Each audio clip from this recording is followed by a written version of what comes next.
Provinsi Kalimantan Utara dan Kalimantan Timur yang berkesempatan hadir ataupun berkesempatan bergabung ataupun mewakili. Yang kami hormati Bupati Wali Kota se-Kalimantan Utara dan Kalimantan Timur. Yang kami hormati CEO Tribun Network Bapak Sentrianto. Yang kami hormati Vice CEO Tribun Network Bapak Dahlan Dahlan, seluruh jajaran Tribun Network. Dan kami hormati para narasumber Sarasehan Virtual Ekonomi Nasional yang telah kami sapa tadi, Menko Perekonomian, kemudian Kepala BNPB dan juga Ketua Gugus Tugas Penanganan COVID-19, Bapak Lejen TNI Doni Monardo. Yang kami hormati Gubernur Kalimantan Utara, Bapak Dr. Irianto Lambri yang juga akan menjadi narasumber dalam Sarasehan nantinya. Dan kami hormati Dirjen Pencegahan dan Pengendalian Penyakit Kementerian Kesehatan, Bapak Dr. Ahmad Yuryanto. Yang kami hormati Ketua Bidang Kebijakan Publik Apindo, Bapak Dr. Sutrisno Iwantono. Yang kami hormati Founder Rumah Perubahan, Profesor Renat Kasali, PhD. Yang kami hormati seluruh peserta virtual meeting dan juga hadirin berbahagia yang telah bergabung pada malam hari ini dalam virtual meeting yang sedang kita ikuti pada malam hari ini. Hadirin yang berbahagia, langsung saja kita akan bersama-sama menyanyikan lagu kebangsaan Indonesia Raya. Hadirin dimohon berdiri.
Gimana caranya? Ini.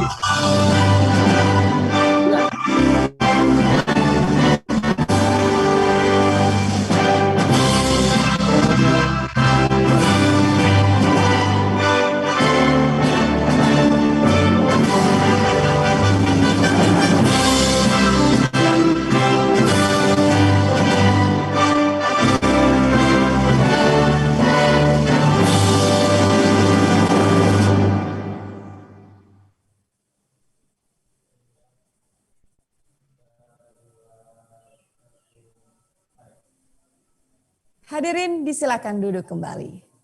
Bapak Ibu hadirin yang berbahagia, tentunya kelancaran dan kesuksesan dari rangkaian acara pada malam hari ini dan yang paling penting adalah peluncuran dari tribunkaltara.com dan juga Sarasehan virtual yang akan kita ikuti juga pada malam hari ini tidak akan terlepas dari dukungan para sponsor yang telah memberikan dukungan yang luar biasa.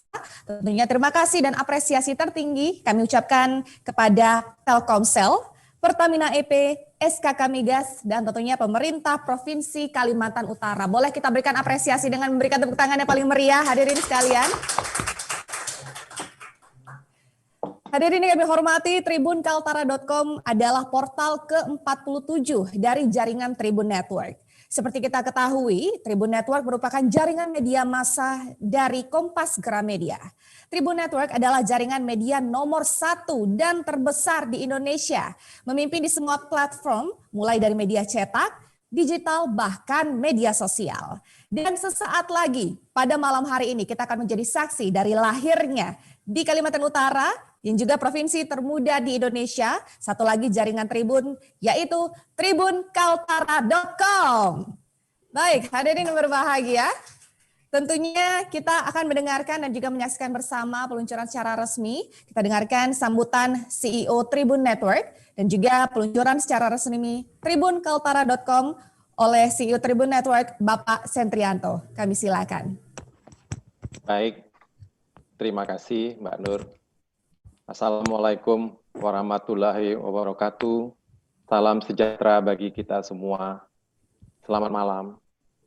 Yang kami hormati Menko Perekonomian yang juga Ketua Komite Penanganan COVID-19 dan Pemulihan Ekonomi Nasional, Bapak Erlangga Hartarto, keynote speaker kita malam ini. Kemudian yang terhormat Bapak Kepala BNPB dan Ketua Gugus Tugas Penanganan COVID-19, Bapak Legend TNI Doni Monardo, dan Dirjen Pencegahan dan Pengendalian Penyakit Kementerian Kesehatan Bapak Dr. Ahmad Yuryanto. Yang kami banggakan dan hormati Gubernur Kalimantan Utara Bapak Irianto Lambri, Ketua Bidang Kebijakan Publik Apindo Bapak Sutrisno Iwantoro, dan Founder Rumah Perubahan Prof. Renal Kasali yang kami hormati. Selamat malam dan terima kasih atas kehadirannya menjadi narasumber Sarasehan malam ini. Yang terhormat Gubernur Kalimantan Timur, Bapak Dr. Isran Nur. Yang terhormat Pangdam 6 Mula Warman, Bapak Maijen TNI Heri Wiranto. Dan Kapolda Kaltim, Bapak Irjen Pol Heri Rudolf Nahak. Kapolda Kalimantan Utara, Bapak Irjen Pol Bambang Kristoyo, dan Ketua DPRD Provinsi Kalimantan Timur dan Kalimantan Utara. Dan yang kami hormati pejabat Forkompinda, Kepala Dinas Badan, Polres, dan Dim se-Kalimantan Timur dan Kalimantan Utara. Para rektor perguruan tinggi, pelaku usaha, tokoh agama, tokoh masyarakat, wakilan dari berbagai organisasi yang kami hormati. Terima kasih atas kehadirannya malam ini. Pada awal tahun 2020, kami sudah memutuskan untuk hadir di Provinsi Kalimantan Utara ini melalui portal berita digital, tetapi realisasinya tertunda karena pandemi COVID-19. Setelah melalui berbagai pertimbangan, persiapan, dan didikan, kami panjatkan puji syukur kehadirat Tuhan Yang Maha Esa. Pada hari ini, tanggal 18 September 2020, di tengah pandemi COVID-19, akhirnya tribunkaltara.com bisa kami launching di Provinsi Kalimantan Utara sebagai provinsi termuda di Indonesia. Tribunkaltara.com ini merupakan portal berita ke-47 Tribun Network, Kompas, Gramedia. Tribun Network melalui tribunkaltara.com ingin berperan dalam menyajikan berbagai informasi di Provinsi Kalimantan Utara ini. Sesuai dengan tagline Tribun Network, mata lokal menjangkau Indonesia, sehingga perkembangan dan pembangunan ekonomi dan informasi lainnya provinsi ini bisa dibaca di seluruh Indonesia melalui pemberitaan yang menjernihkan, bersih, dan sehat. Peluncuran tribunkaltara.com akan dilanjutkan dengan Sarasehan Virtual Nasional bertajuk Menggerakkan Roda Ekonomi di Tengah Pandemi COVID-19. Masalah COVID-19 bukan hanya masalah kesehatan, tetapi juga masalah ekonomi. Mana yang menjadi prioritas, kesehatan atau ekonomi? Kami ucapkan terima kasih kepada para narasumber yang sangat berkompeten, yang akan memberikan banyak insight kepada kita semua. Pada kesempatan ini, kami mohon izin dan doa restu tribunkaltara.com hadir di Tanjung Selor, Ibu Kota Provinsi Kalimantan Utara, sebagai media Provinsi Kalimantan Utara. Semoga tribunkaltara.com dapat memberikan kontribusi positif, terutama untuk provinsi yang kita cintai ini, Kalimantan Utara. Akhirnya, dengan ini Tribun Kaltara kami luncurkan. Terima kasih. Wassalamualaikum warahmatullahi wabarakatuh.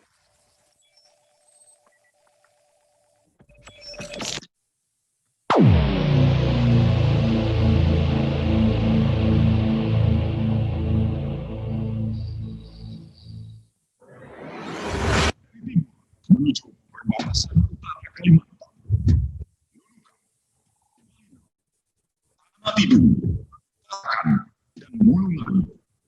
Tahun 2013, kami ada sebagai provinsi termuda di Indonesia. Satu yang pasti, optimisme warga pun berkembang. Satu persatu datang, menjalani kehidupan di perbatasan.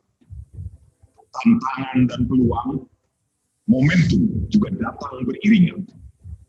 Deru ombak politik, hukum, kriminal, dan bahkan ekonomi terus terjadi.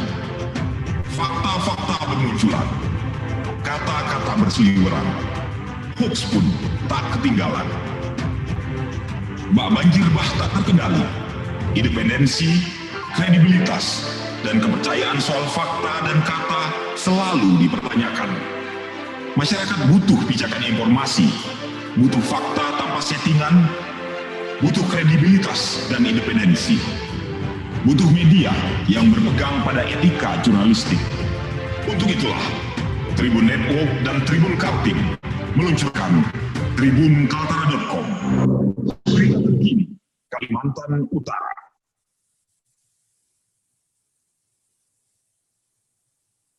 Bismillahirrahmanirrahim. Assalamualaikum warahmatullahi wabarakatuh. Saya Haji Isranul, Gubernur Kalimantan Timur, mengucapkan selamat atas hadirnya tribunkaltara.com. Semoga menjadi media terbaik, terdepan, dan terpercaya. Spirit baru benua antar. Saya, Maijen TNI Heri Wiranto, Panglima Kodam 6 Mula Warman, mengucapkan selamat atas terbentuknya tribunkaltara.com. Semoga Tribun Kaltara menjadi mata Kalimantan.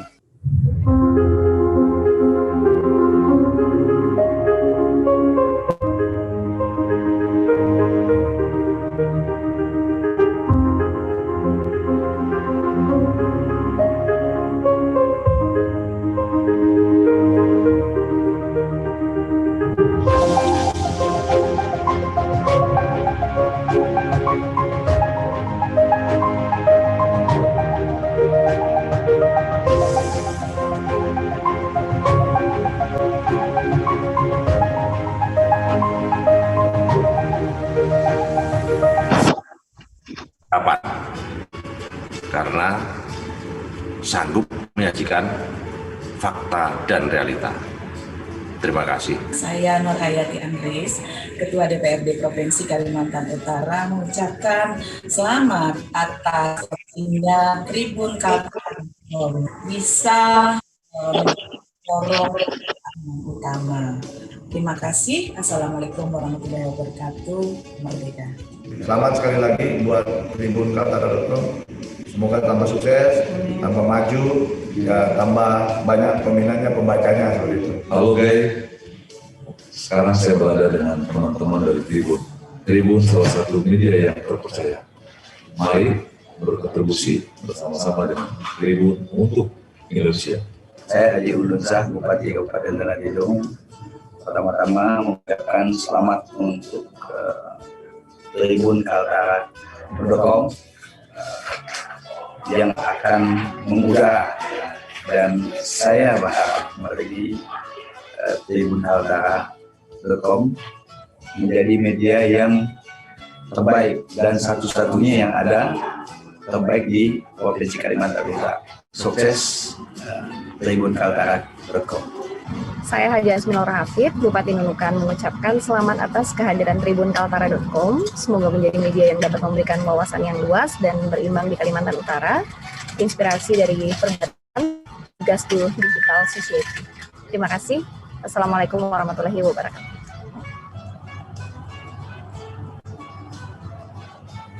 Tribun Kaltara. Selamat datang. Kini sudah saatnya tribunkaltara.com.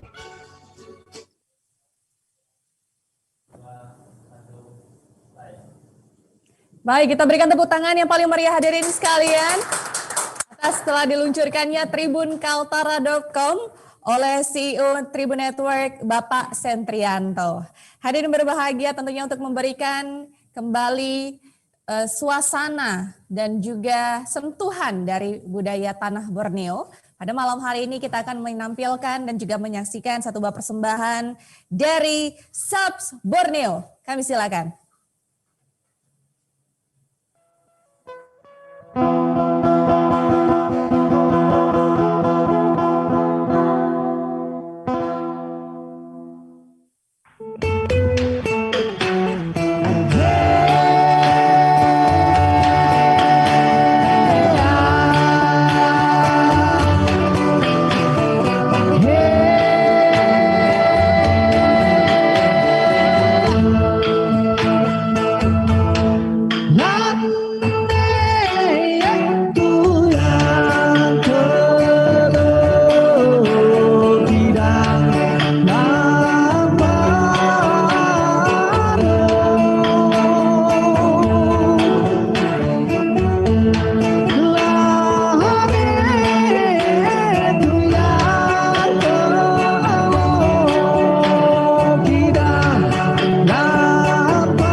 Ya, itulah tadi penampilan dari Subs Borneo. Baik, hadirin berbahagia, selanjutnya demi mengharapkan ridho, rahmat, dan karunia dari Tuhan Yang Maha Esa, marilah kita memanjatkan doa kepada Tuhan yang akan dipimpin oleh Ustadz Iskandar Yusuf. Kami persilahkan.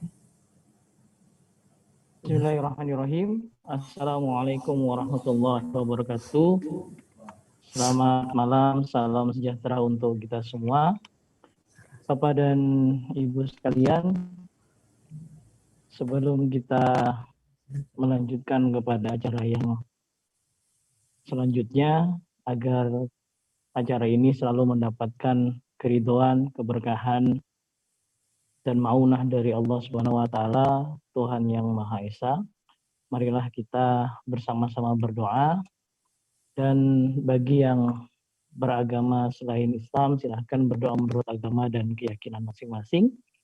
Dan bagi yang beragama Islam, marilah kita memulainya dengan membacakan Quran. Ila hadratin ya al-Fatihah. A'udzu billahi minasyaitonir rajim. Bismillahirrahmanirrahim. Alhamdulillahirabbil alamin, arrahmanir rahim, maliki yaumiddin. Iyyaka na'budu wa iyyaka nasta'in. Ihdinas siratal mustaqim. Siratal ladzina an'amta 'alaihim ghairil maghdubi 'alaihim waladdallin. Amin. Amin amin ya rabbal alamin. Bismillahirrahmanirrahim. Alhamdulillahirabbil alamin wa bihi nasta'inu ala umurid dunya waddin. Wassalatu wassalamu ala asrafil anbiya wal mursalin. Sayyidina wa maulana Muhammadin wa ala alihi wa ashabihi ajma'in. Allahumma ya Allah, Tuhan yang maha pengasih tak pilih kasih, maha penyayang pencurah rahmah. Dengan segala kebesaran dan keagungan-Mu, dengan tak henti-hentinya, kami mengucapkan puji serta syukur kehadirat-Mu, serta dengan menadahkan tangan untuk memohon kehadirat-Mu. Pada saat ini kami hadir dalam melaksanakan acara launching Tribun Kaltara, yang mudah-mudahan tiada harapan dan dambaan kami, melainkan mengharapkan barokah dan ridho-Mu selalu menyertai usaha kami ini. Ya Allah yang maha kasih dan maha sayang, jadikanlah Tribun Kaltara ini menjadi media informasi yang selalu mengedepankan kebenaran dalam berita dan membawa manfaat bagi perkembangan dan kemajuan masyarakat Indonesia pada umumnya dan masyarakat Kaltara pada khususnya. Pada hari ini ya Allah, kami mengharap ridho-Mu agar semua usaha dan niat kami ini selalu menjadi bagian dari ibadah dan mendapatkan ridho, agar semua yang kami lakukan selalu ada dalam jalan kebenaran-Mu ya Allah. Ya Allah yang maha kuasa, jadikanlah Tribun Kaltara ini menjadi sebuah media yang akan menghantarkan kebaikan bagi seluruh masyarakat pada umumnya dan masyarakat Kaltara, sehingga kami selalu mendapatkan kebaikan, selalu mendapatkan kasih sayang-Mu, dan tercurah dalam keridhaan-Mu. Ya Allah, ya Ghaffar, kami sadar bahwa banyak kesalahan, banyak kehilafan yang telah kami lakukan.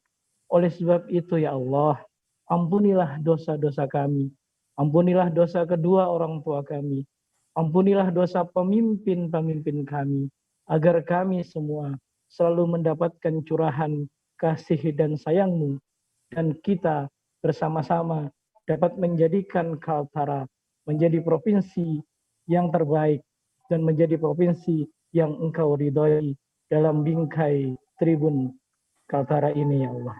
Ya Allah ya Tuhanku, terimalah doa dan permohonan kami, karena hanya Engkaulah Tuhan yang dapat mengabulkan permohonan kami ini. Rabbana hablana min azwajina wa dzurriyyatina qurrata a'yun waj'alna lil muttaqina imama.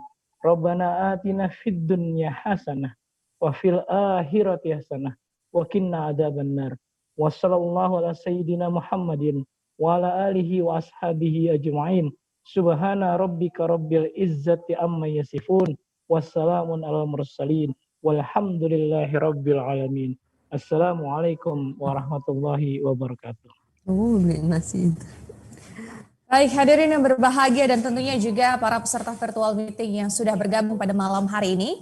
Seperti yang telah saya sampaikan di awal tadi, kita bukan hanya akan mengikuti ataupun telah mengikuti peluncuran dari tribunkaltara.com, tetapi kita juga akan mengikuti sarasehan virtual ekonomi nasional yang mengangkat tema menggerakkan roda ekonomi di tengah pandemi COVID-19. Telah disampaikan juga tadi ada beberapa narasumber yang sangat luar biasa. Kembali saya ingatkan akan bergabung dan juga memberikan informasi kepada kita Menko Perekonomian, Kepala BNPB, Dirjen Pencegahan dan Pengendalian Penyakit Kementerian Kesehatan Republik Indonesia, Ketua Bidang Kebijakan Publik Apindo, Gubernur Kalimantan Utara dan juga founder Rumah Perubahan.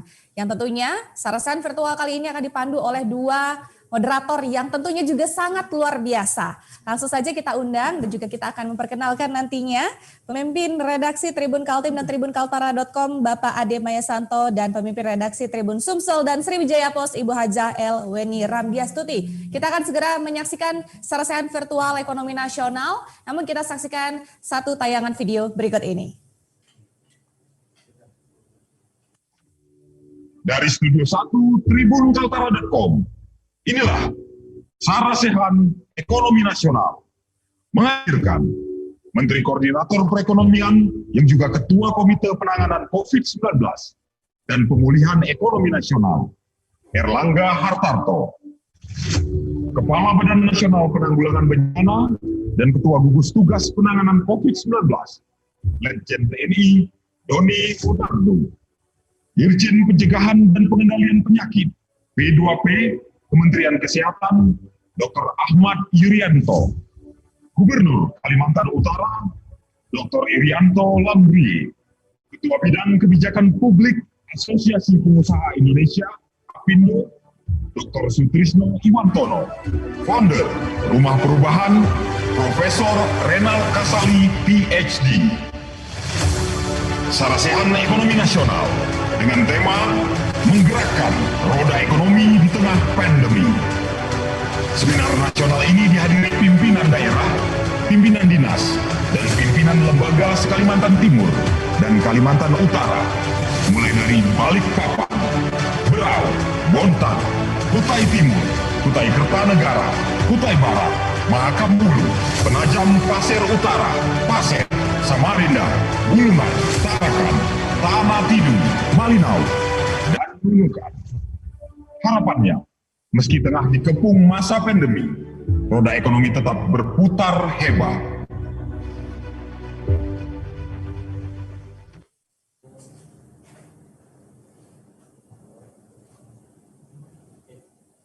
Assalamualaikum warahmatullahi wabarakatuh. Selamat malam netizen semua. Karena ini ditonton secara virtual, maka saya menyebutnya netizen. Dan tentu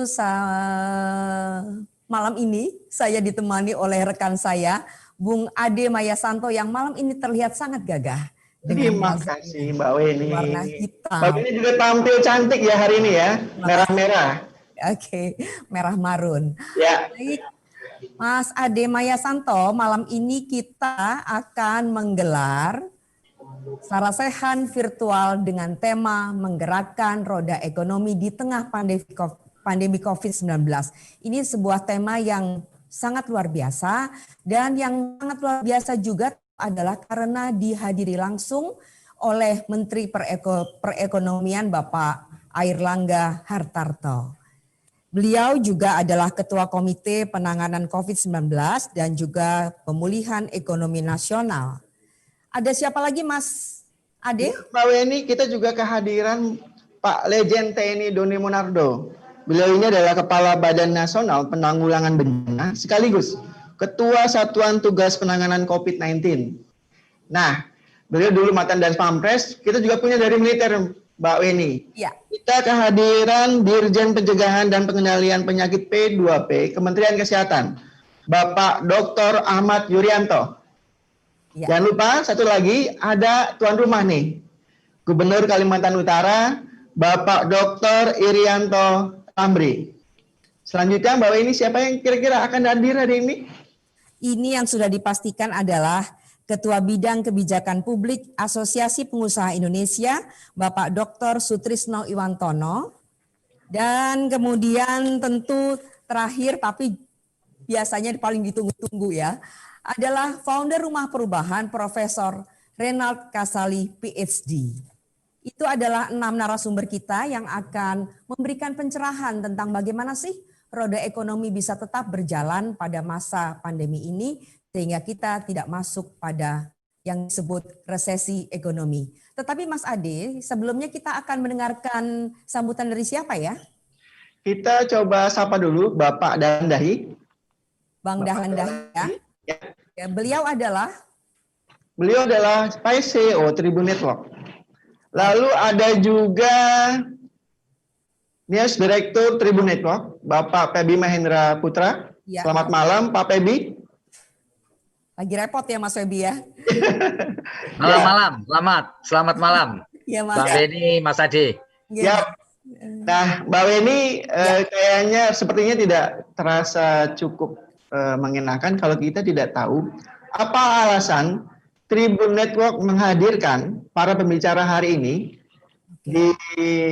dari Studio 1 tribunkaltara.com. Ya. Kita ingin dengar langsung ya dari Mas Febi Mahendra Putra, apa sih alasannya Tribun Network kemudian menciptakan atau menggagas acara hari ini secara virtual bertemakan menggerakkan roda ekonomi di tengah pandemi COVID-19. Silakan Mas Febi Mahendra Putra. Assalamualaikum warahmatullahi wabarakatuh. Salam damai sejahtera buat kita semua. Pak Gubernur Kalimantan Utara, Pak Irianto Lambri, Pak Gubernur Kalimantan Timur, Pak Asraf Nur, lalu kemudian Bapak-Bapak Forkominda baik di Kalimantan Timur maupun di Kalimantan Utara. Betul Mas Ade dan Mbak Weni dan Bapak-Bapak Ibu sekalian yang saya hormati, pada saat ini kita masih berada dalam kondisi pandemi COVID-19. Tetapi di satu sisi kita mesti harus tetap hidup. Ekonomi harus tetap jalan. Nah, sekarang ada proses tarik-menarik mana yang paling kita dulukan, yaitu apakah kita memperhatikan ekonominya atau kesehatan dulu, atau kedua-duanya bisa berjalan seiring. Nah, supaya bisa berjalan seiring, tentu kita memerlukan SOP atau standar operasional atau tata cara atau apapun lah namanya, bagaimana roda ekonomi ini bisa berjalan sehingga kita terhindar dari resesi dan krisis ekonomi, tetapi di lain pihak kita tetap sehat. Karena bagaimanapun kita sadari pada saat ini kita seolah kembali kepada titik nol karena protokol-protokol kesehatan banyak yang belum kita jalankan, sehingga kemudian orang-orang yang terinfeksi bertambah, tapi syukur alhamdulillah fatality rate-nya menurun, lalu kemudian angka kesembuhannya juga menurun. Oleh karena itulah dalam kesempatan ini kita ingin mendengarkan berbagai stakeholder yang akan kita undang di dalam saresan ini untuk memberikan satu urun rembuk atau memberikan satu jawaban bagaimana kita bisa menggerakkan roda ekonomi supaya kita tetap bisa survive. Di sisi lain kita bisa menegakkan protokol kesehatan sehingga jumlah orang yang terinfeksi bisa kita kendalikan sampai nanti kita menemukan atau kita bisa mengaplikasikan vaksin yang sekarang lagi di dalam proses uji klinis tahap ketiga dan nanti akan selanjutnya akan diimunisasikan kepada warga Indonesia, dan juga sambil menunggu bagaimana kita obat yang kita rancang ini bisa lolos untuk diedarkan kepada masyarakat. Itulah anomali yang kita alami sekarang sehingga Tribun Network memilih tema ini supaya kita semua bisa tercerahkan dan dapat keluar dari kesulitan ini secara bersama-sama. Demikian Mbak Ade dan Mbak Weni serta Bapak Ibu sekalian yang menghadiri acara virtual kali ini. Tentu kami terima kasih banyak atas semua partisipasi, atas semua kehadiran, atas semua bantuan kepada Tribun Network, terutama terkait dengan tribunkaltara.com yang hari ini barusan tadi sudah diluncurkan secara resmi oleh Pak CEO Tribun Network, Pak Sendrianto. Demikian kami mohon doa restu dan moga-moga acara ini dapat berlangsung secara lancar. Assalamualaikum warahmatullahi wabarakatuh. Terima kasih, selamat malam. Waalaikumsalam warahmatullahi wabarakatuh. Terima kasih Mas Febi atas sambutannya dan juga arahannya. Dan juga beliau memberikan alasan ya mengapa tribunkaltara.com akhirnya harus hadir untuk menjawab tantangan tentang bagaimana media juga punya peran mengatasi pandemi COVID-19. Karena seperti kita ketahui, hal ini tidak akan bisa selesai kalau tidak ada kolaborasi. Sehingga digagaslah sebuah urun rembuk yang tadi Mas Febi bilang, sebuah sarasehan yang bersama-sama ingin mencari solusi. Bagaimana pandemi COVID ini bisa kita atasi dan juga roda ekonomi bisa terus berjalan seperti itu. Dan kita sedang menunggu kehadiran Pak Airlangga Hartarto kah atau bagaimana? Ya, beliau kita dapat kabar agak telat Mbak Weni. Ya. Jadi kita coba lempar ke Pak Doni, apakah sudah hadir? Pak Doni Monardo. Kita sapa dulu mungkin ya Mbak Weni ya. Iya. Oke, jadi hari ini ada Gubernur Kaltara, Pak Dr. Irianto Lambri. Selamat malam Pak Irianto. Pak Irianto, selamat malam. Selamat malam. Apa kabar Pak Irianto? Baik, alhamdulillah sehat. Siap. Semoga kita semua salam sehat. Baik Pak. Salam sehat selalu Pak. Baik, ada selain Pak Arianto, ada juga dari Kepala Dirjen Pencegahan dan Pengendalian Penyakit P2P Kementerian Kesehatan, Bapak Ahmad Yuryanto. Selamat malam Pak Ahmad Yuryanto.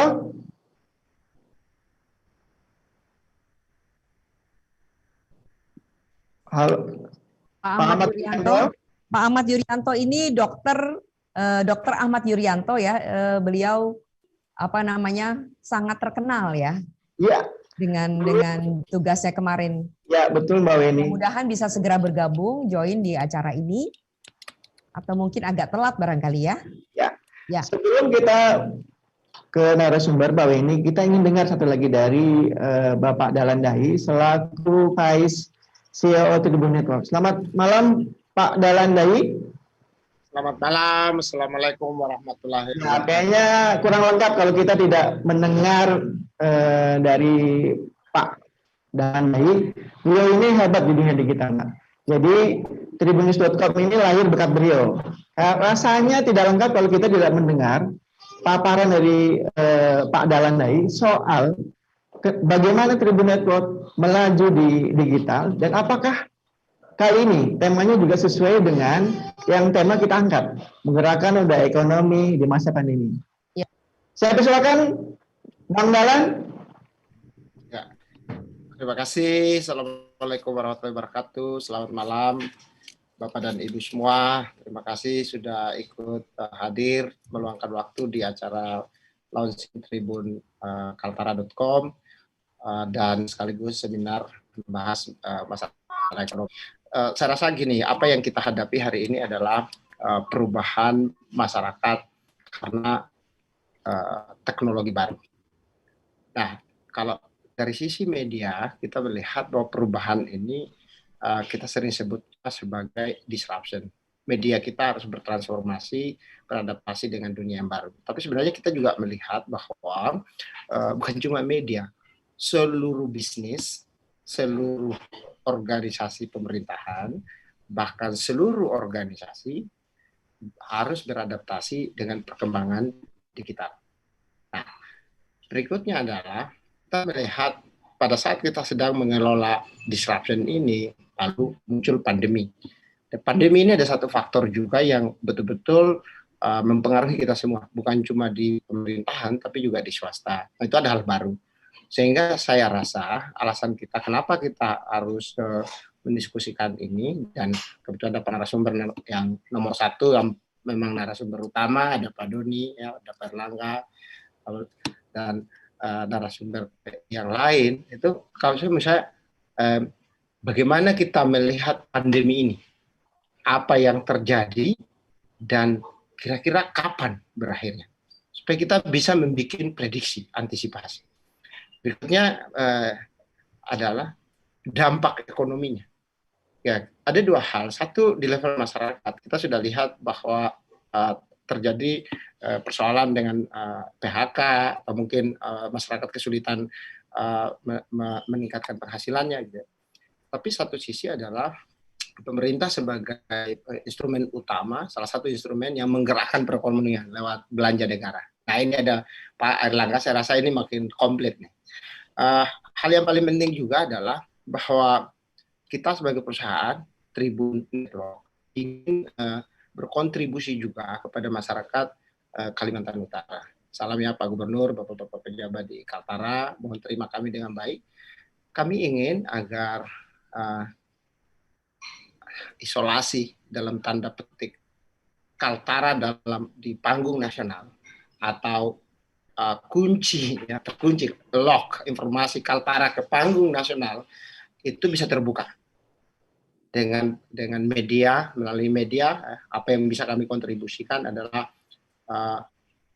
membawa Kaltara ke panggung nasional, bahkan dunia, dengan perkembangan dunia digital hari ini. Semoga tribunkaltara.com bisa bersama-sama dengan Bapak-Bapak pimpinan di Kalimantan Utara, membangun Kalimantan Utara, membangun masyarakat Kalimantan Utara. Demikian Mas Ade, Mbak Weni. Baik, terima kasih Bang Dahlan. Ini Bang Dahlan hari ini luar biasa ya dengan aktivitasnya. Tadi kita juga sempat lihat di webinarnya. Bang Dahlan semoga makin sukses. Amin, amin, amin. Dan ini portal yang ke-47 ya. Nanti cita-citanya ada berapa sih Bang Dahlan? 100 ya? Mbak Weni bisa hitung ya. Saya kebetulan nggak sempat itu. Tapi di Indonesia ada 12.000 pulau. Ada berapa pulau yang berpenghuni? Saya ingin Tribun memberi panggung bagi seluruh masyarakat. Karena menurut saya setiap pulau, setiap identitas, setiap kebudayaan punya perspektif. Dan di Indonesia yang Bhinneka Tunggal Ika, seharusnya kita memberi penghargaan pada semua perspektif, pada semua kebudayaan lokal. Dan Tribun ingin berkontribusi di situ. Mata lokal menjangkau dunia ya Bang? Mata lokal menjangkau dunia, mata lokal menjangkau Indonesia. Menjangkau Indonesia. Ya. Oke, dan nanti akan dimulai dari Tribun Kaltara yang merupakan portal ke-47 Tribun Network. Baik, terima kasih sekali lagi Bang Dahlan Dahi. Ya, kita berikan aplaus untuk Bang Dahlan Dahi. Terima kasih banyak Bang Dahlan Dahi. Ya. Oke. Mas Ade, gimana selanjutnya? Mbak Weni, sepertinya kita menuju ke sarasen virtual. Tadi ada Bapak Dahlan Dahi memberi penjelasan sedikit soal tribunkaltara.com dan Tribun Network. Hari ini saatnya kita untuk mencari tahu Mbak Weni, apa sih yang ada di Kaltara saat COVID-19. Karena saya dengar di bulan Maret 2020 Pak Gubernur Kaltara Irianto Lambri ini bikin proyek baru buat penanganan COVID-19. Dan yang saya kaget luar biasa adalah beliau mempersoalkan ketahanan sembako dan stabilitas harga. Nah, kita coba dengar dari paparan Pak Irianto Lambri. Pak Irianto Lambri. Ya, saya persilakan Pak untuk mendetailkan penanganan COVID dan sekaligus roda ekonomi Kaltara di tengah pandemi COVID-19, Pak. Silakan Pak Irianto Lambri. Baik, terima kasih Pak Ade, moderator, dan seluruh peserta sarasehan yang saya hormati. Saya kira yang penting untuk kita lihat dampak dari pandemi COVID-19 ini terhadap perekonomian nasional, tentu juga kita melihat perekonomian global, dan akhirnya kita bisa melihatnya kepada perekonomian lokal di masing-masing daerah, terutama di tingkat provinsi. Ada dua hal yang penting kita lihat, dampaknya ini kepada masalah ketenagakerjaan yang paling dirasakan. Satu adalah meningkatnya pengangguran. Hampir di seluruh daerah di Indonesia, termasuk di Kaltara, ini suka tidak suka harus kita akui pengangguran meningkat karena adanya kegiatan perusahaan swasta, baik industri maupun non-industri, yang mem-PHK dan merumahkan karyawannya akibat kegiatan usahanya terhenti. Nah, yang kedua adanya perubahan lanskap pasar kerja. Ini yang harus kita antisipasi baik pada saat kita masih mengalami masa pandemi ini, maupun pada saat pasca. Ini yang agak berat yang harus kita lakukan. Dan ini tidak bisa hanya dilakukan oleh satu provinsi, tapi juga secara nasional dan harus merumuskan kebijakan yang tepat. Baik secara kebijakan di sektor sosial dan terutama juga insentif-insentif yang dapat diberikan oleh pemerintah langsung kepada masyarakat. Nah, di Kaltara sendiri saya kira ada beberapa hal yang penting untuk saya informasikan. Saya langsung saja mengenai strategi pengembangan ini karena waktunya terbatas. Tolong dilakukan di tingkat strategi penanganan COVID-19 di Kalimantan Utara supaya bisa dilihat oleh peserta. Sudah terlihat Pak Irianto Lambri? Ya, terlihat. Langsung ke strategi penanganan COVID-19 di Kaltara. Yang tadi Pak Ade singgung. Jadi yang halaman depannya itu tidak usah ditampilkan. Ya. Supaya bisa datanya dilihat. Nah, ini perkembangan COVID ini saya kira tidak usah, tapi langsung strateginya. Jadi memang tadi benar sekali yang disampaikan, kita mengalami hal yang dilematis, antara dua hal, fokus kepada sektor kesehatannya atau kita menangani dampak ekonominya. Ya. Tapi saya kira tidak ada pilihan, dua-duanya harus berjalan secara berimbang dan seirama. Coba halaman berikutnya. Jadi di awal-awal kita mengalami pandemi ini memang kita terus terang pemerintah dan juga masyarakat mungkin mengalami kepanikan dan bingung karena ini satu situasi yang tidak pernah dialami oleh semua negara di dunia kondisi seperti ini. Dan keadaan ini tentu membuat orang bisa bingung siapapun. Dan saat ini saya kira tidak ada satu negara pun di dunia yang memiliki strategi yang paling jitu untuk menangani ini. Tapi semuanya mencoba dan akhirnya mungkin menemukan sesuatu yang bisa mengatasi ini. Misalnya di Cina saya kira sudah mulai ditemukan vaksin. Di Australia juga. Nah, kita di Indonesia masih menangani kasus ya. Belum bisa menangani secara masif, terstruktur. Yang bisa kita lakukan adalah menambah fasilitas kesehatan. Karena meningkatnya orang-orang yang terkonfirmasi positif COVID. Itu juga dilakukan di Kaltara.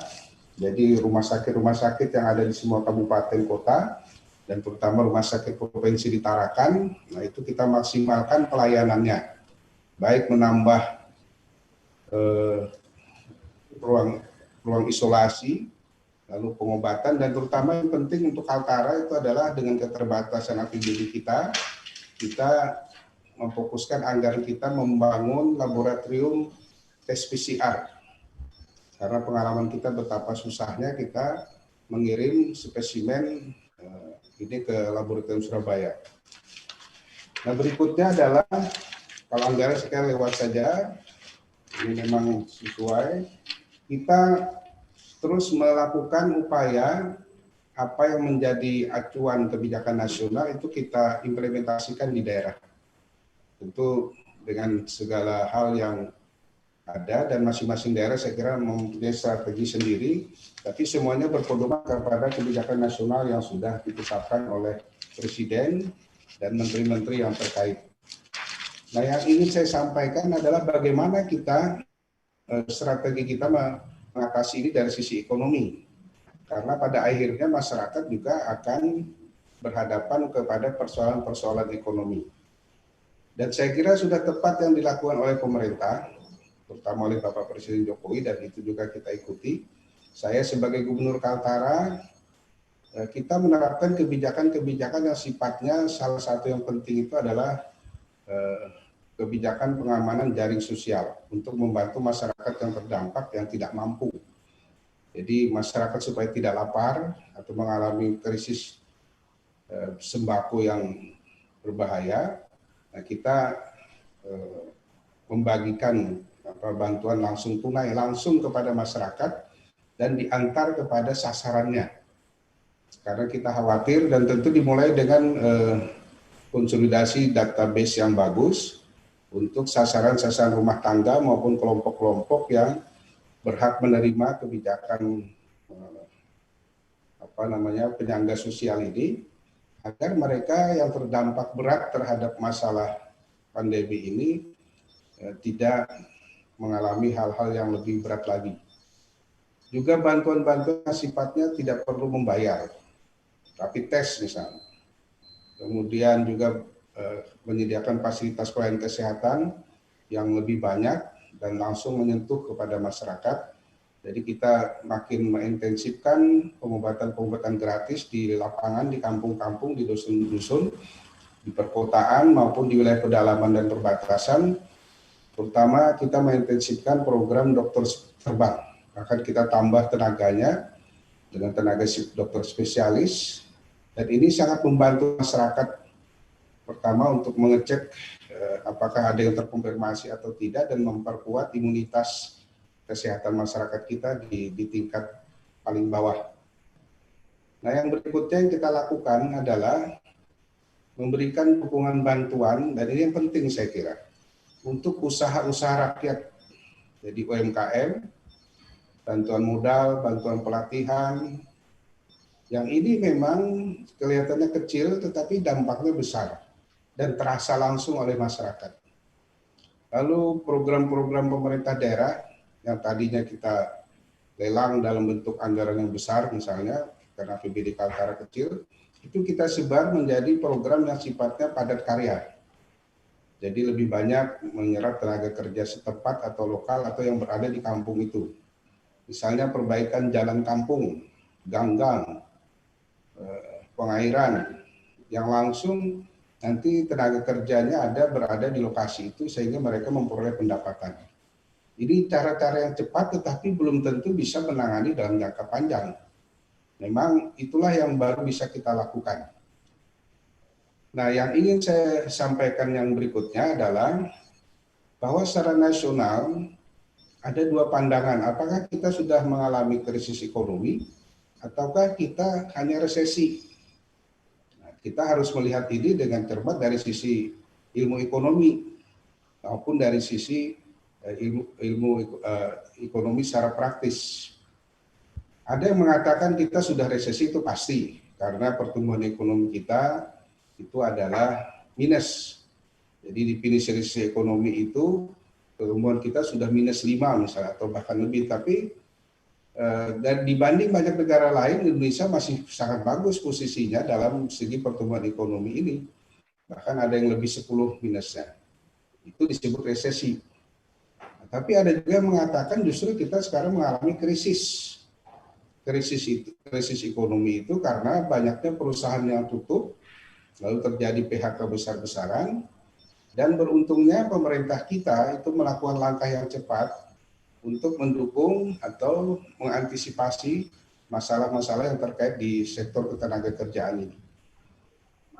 Dan dukungan seperti misalnya insentif, bahkan ini sudah berjalan saya kira, yang dilakukan oleh Kementerian Tenaga Kerja, insentif bagi buruh untuk supaya pendapatan mereka jangan sampai justru hilang.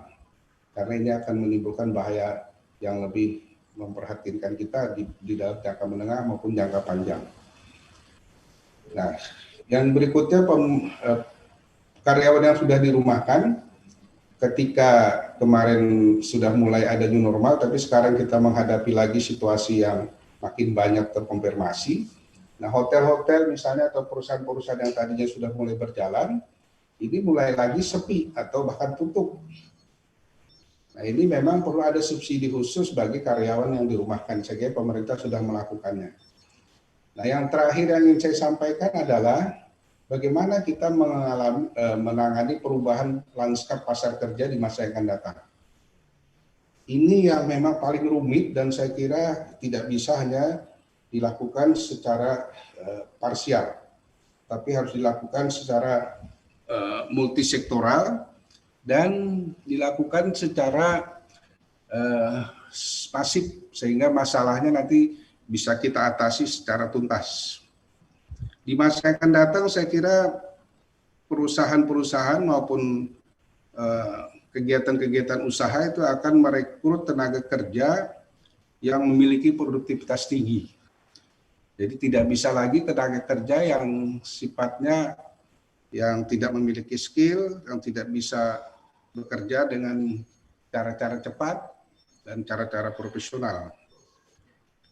Dan ini bagi kita menjadi pembelajaran, saya kira khususnya bagi masyarakat dan kita pemerintah, untuk menyiapkan tenaga kerja dengan kemampuan-kemampuan baru. Jadi kita harus memperluas diklat-diklat baru yang berbeda dengan masa-masa yang sekarang maupun masa-masa dulu.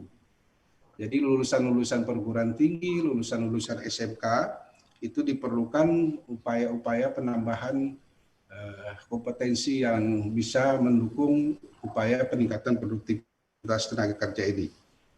Kemudian lapangan usaha yang harus kita kembangkan. Ini saya kira penting karena di pasca pandemi nanti itu usaha-usaha akan makin banyak berhubungan dengan teknologi. Jadi tenaga kerja kita juga harus kita siapkan untuk memiliki kemampuan menggunakan, memanfaatkan, bahkan melakukan inovasi di bidang teknologi ini. Karena kalau tidak, maka akan makin banyak terdampak tenaga kerja yang menganggur, bahkan juga tenaga kerja yang sudah mampu bekerja saat ini, itu akan kehilangan profesinya. Karena profesi yang ditangannya sekarang itu bisa saja hilang.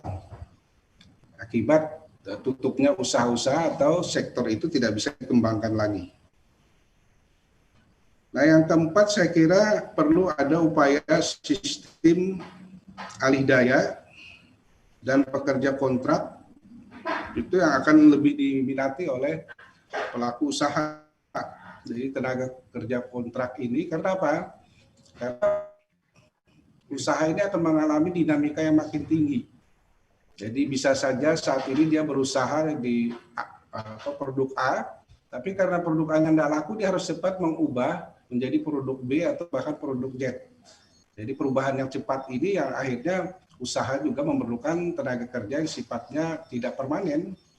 Jadi sistem kontrak ini juga akan bisa menjadi upaya yang harus kita kembangkan. Jadi kita harus siap memang dengan perubahan-perubahan terhadap upaya mengantisipasi atau menggerakkan roda ekonomi di tengah pandemi COVID-19. Nah yang paling penting juga bagi Kaltara misalnya kita menggerakkan sektor-sektor yang memang secara tradisional itu dikelola oleh masyarakat dan masih laku dan akan terus laku produknya di pasaran. Baik di pasaran lokal maupun pasaran regional dan bahkan mungkin untuk ekspor. Jadi kelompok PMKM yang misalnya seperti usaha rumput laut, usaha-usaha di bidang kelautan perikanan. Ini penting untuk kita tingkatkan menjadi produk olahan. Makanya secara bertahap kemarin misalnya kita membeli produk olahan yang diolah oleh masyarakat, kemudian kita tingkatkan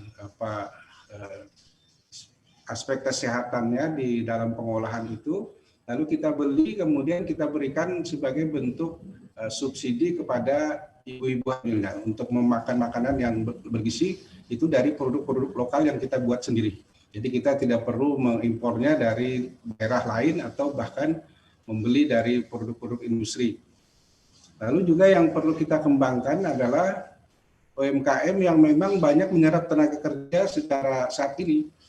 Coba kalau kita jalan-jalan ke Nunukan, di Tarakan, itu ibu-ibu termasuk usaha-usaha baru yang dikembangkan oleh Badan Usaha Milik Desa.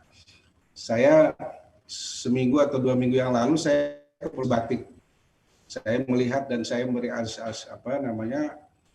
apresiasi apa yang dikembangkan oleh BUMDes di Desa Sebatik untuk mengolah kelapa menjadi minyak kelapa yang cocoa oil itu, yang ternyata itu sangat laku juga untuk dijual dan bisa bermanfaat untuk meningkatkan imunitas tubuh kita.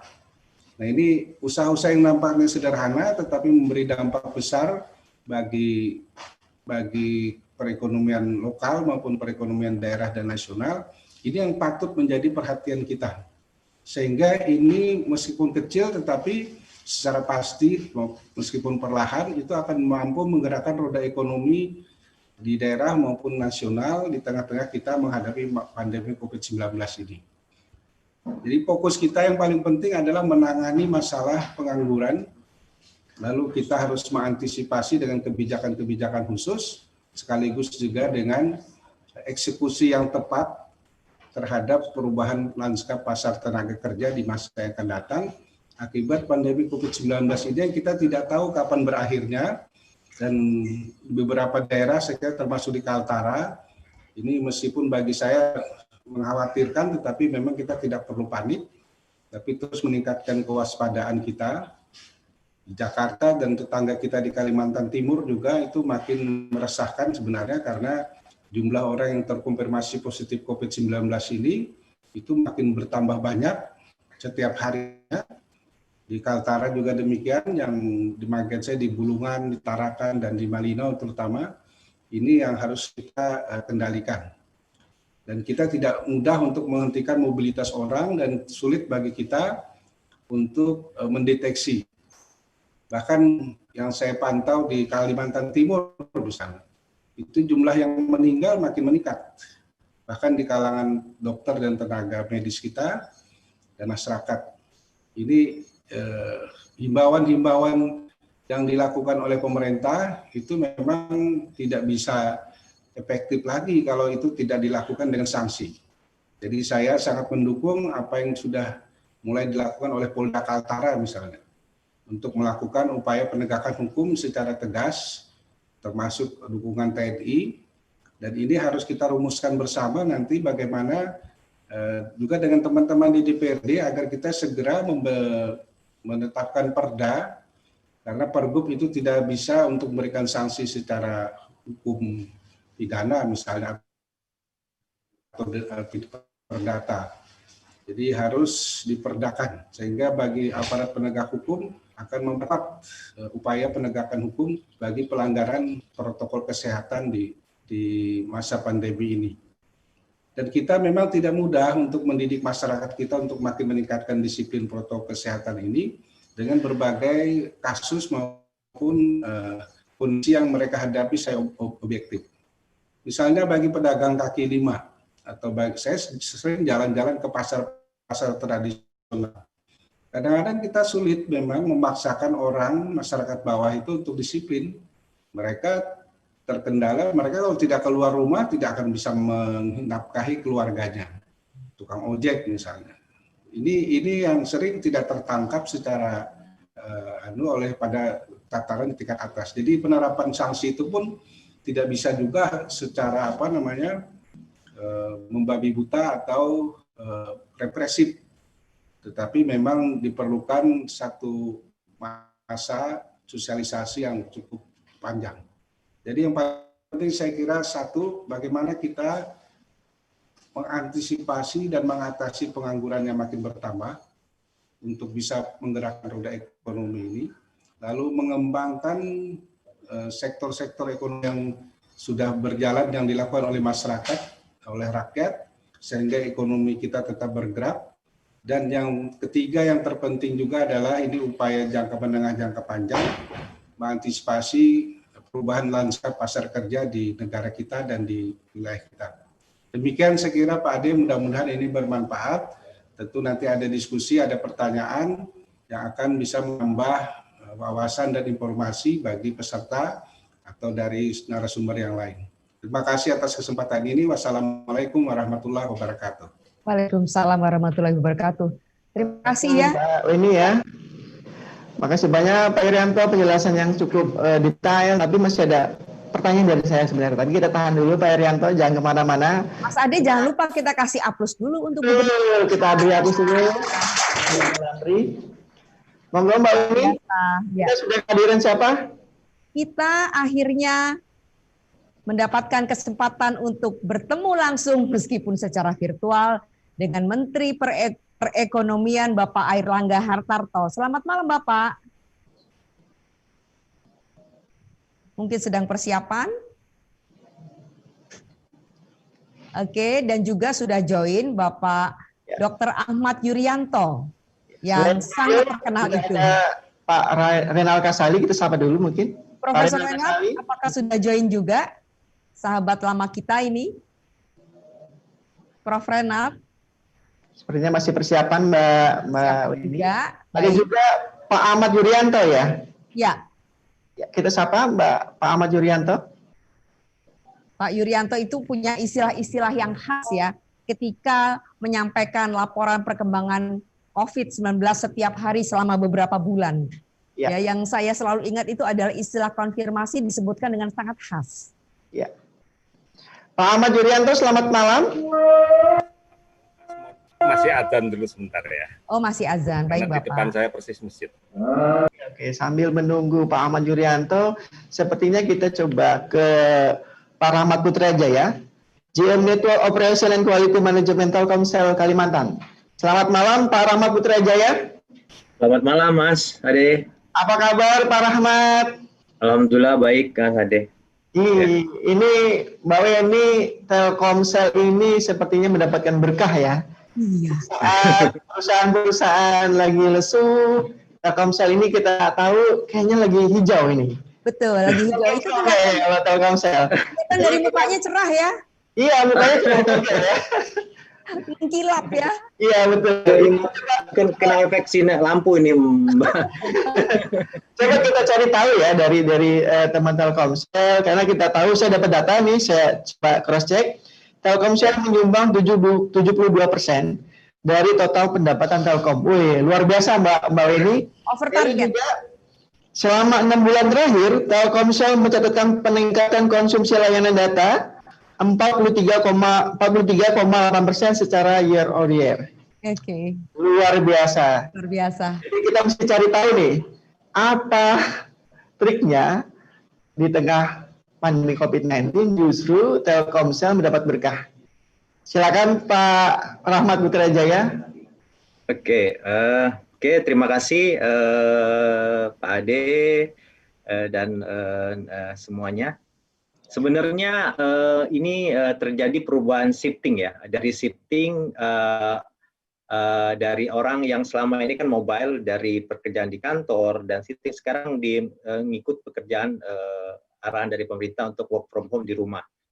Kalau di rumah ini memang orang aktivitasnya berubah. Yang dulunya kan kalau bosan juga kita nonton TV terus, juga aktivitas pindah ke kantor. Jadi butuh data ya, butuh untuk penggunaan data. Alhamdulillah kami Telkomsel ini ya salah satunya tadi mendapat berkah. Sebenarnya untuk bukan hanya Telkomsel, operator lain, lalu untuk parent company kami seperti Telkom untuk penggunaan WiFi juga meningkat. Kebutuhan data akhirnya melonjak seperti itu.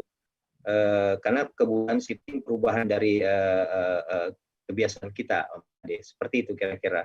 Dan kenapa lagi kan pembelajaran dari sekarang dulu dari di sekolah, sekarang itu belajar di rumah dan teman-teman adik-adik kita itu menggunakan tentunya paket data atau internet. Seperti itu kira-kira Ade. Oke, terima kasih Mas Rahmat. Boleh nggak saya tanya satu hal? Ya. Jadi yang sedang dialami oleh Telkomsel sebagai operator seluler ini apakah coincidence kebetulan? Kalau kita sebut ini sebenarnya kayak kita kan sebenarnya lagi bertransformasi ke digital ya. Nah, memang yang memaksa kita adalah COVID ini. COVID ini memaksa kita seluruh dunia untuk bertransformasi lebih cepat. Jadi bukan atau dibilang kebetulan ya seperti apa, tapi faktanya seperti itu, Mbak. Jadi memang kita dipaksa untuk stay at home, istilahnya stay di rumah, tetap menjaga ya itu tadi ya protokol kesehatan dan sebagainya, ya otomatis ya tadi terjadi perubahan shifting gaya hidup, kita dipercepat untuk merasakan gaya hidup lebih digital seperti itu, Mbak. Kira-kira. Oke, aktif di rumah dengan tetap berselancar di dunia maya. Betul, kira-kira seperti itu. Oke, baik, terima kasih Pak Rahmat. Mas Ade silakan. Iya, tadi saya mau tanya, apakah Telkomsel masih membuka lowongan Mbak Weni? Oh. Silakan daftar Mas Ade. Saat ini kan kita nggak usah dijawab pertanyaan itu loh. Nggak usah dijawab, nggak usah dijawab. Ya, nanti Ade dimarah bos. Baik. Kayaknya Pak Menko Perekonomian sudah masuk ya? Sudah masuk kayaknya. Kita coba sapa Mbak Weni. Ya, kita sapa lagi. Selamat malam Pak Menko Perekonomian Pak Airlangga Hartarto. apakah sudah stay di depan laptop ataukah di ruang pertemuan? Bukan. Sudah? Selamat malam Pak Erlangga Hartarto. Selamat malam, buka aja video dulu.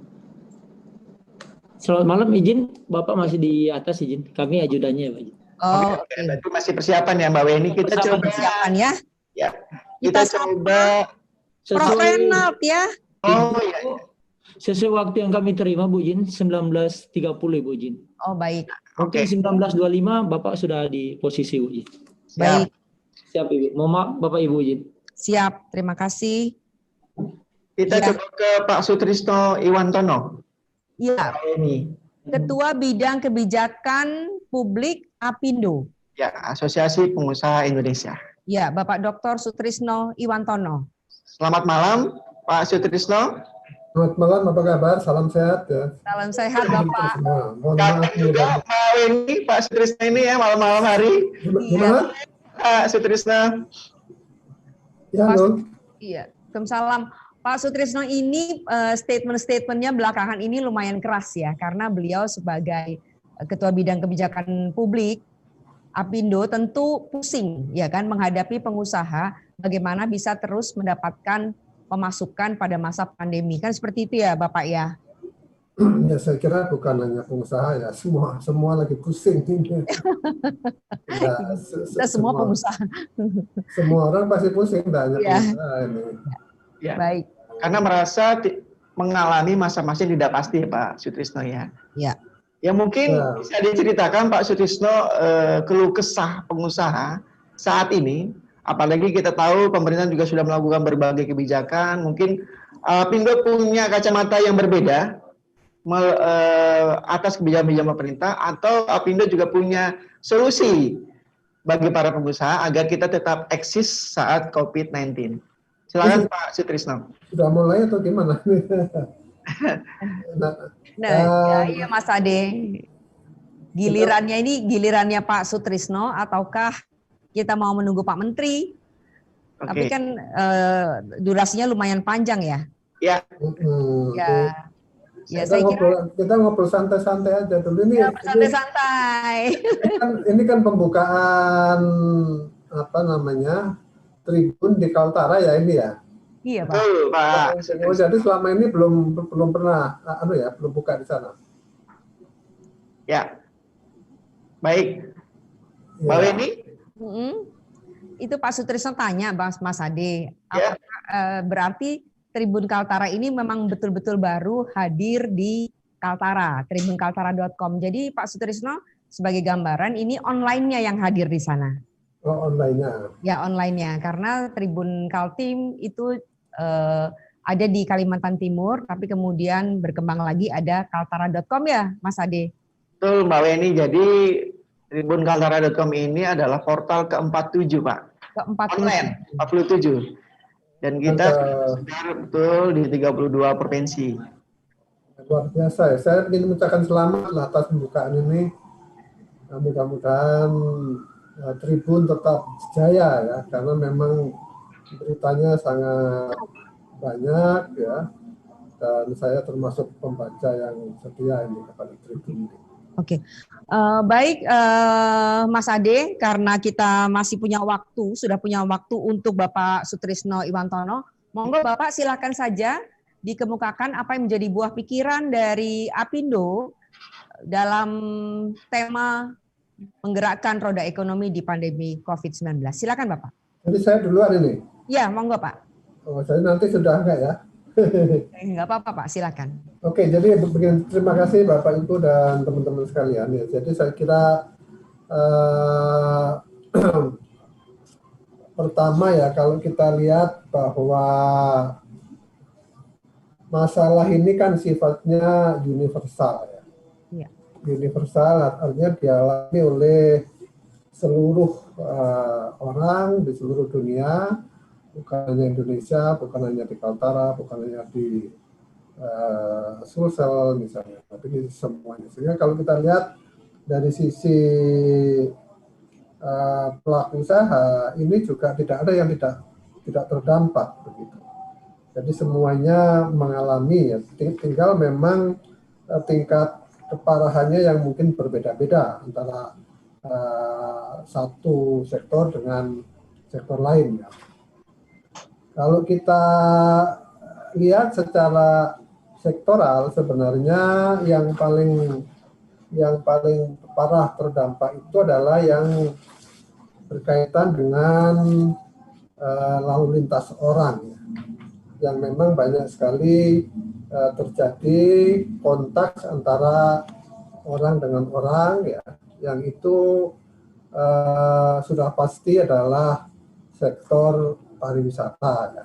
Sektor pariwisata merupakan sektor yang memang terdampak cukup signifikan, ya, pada saat ini. Ya.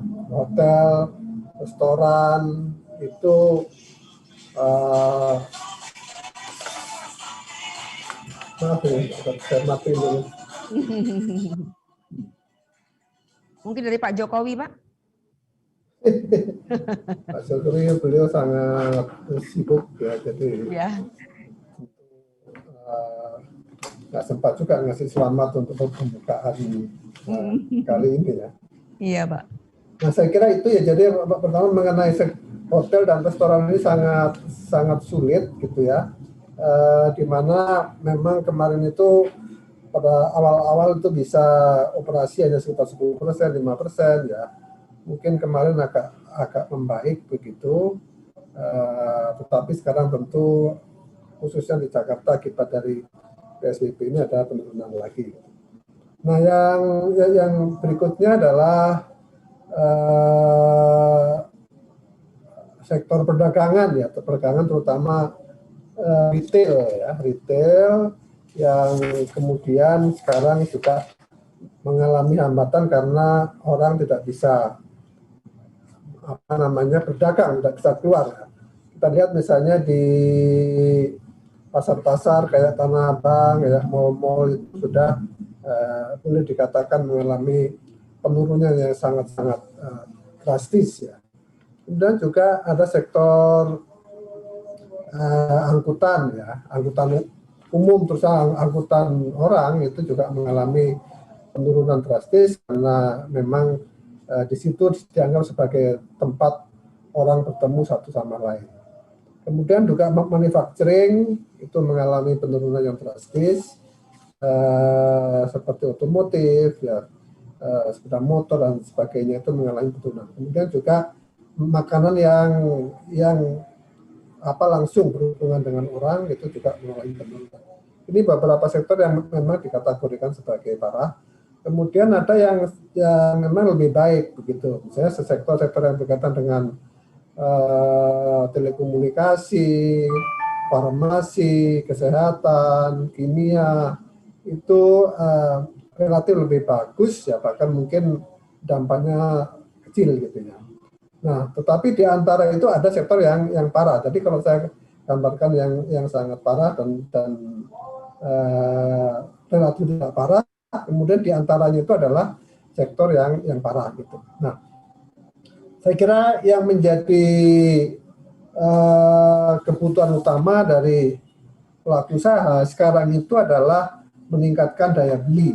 Daya beli itu adalah utama, sebab kalau tidak ada daya beli, kemudian kita mau produksi kayak apapun tentu akan sulit dipasarkan karena tidak ada yang membeli. Oleh karena itu upaya untuk meningkatkan daya beli itu sangat penting, ya.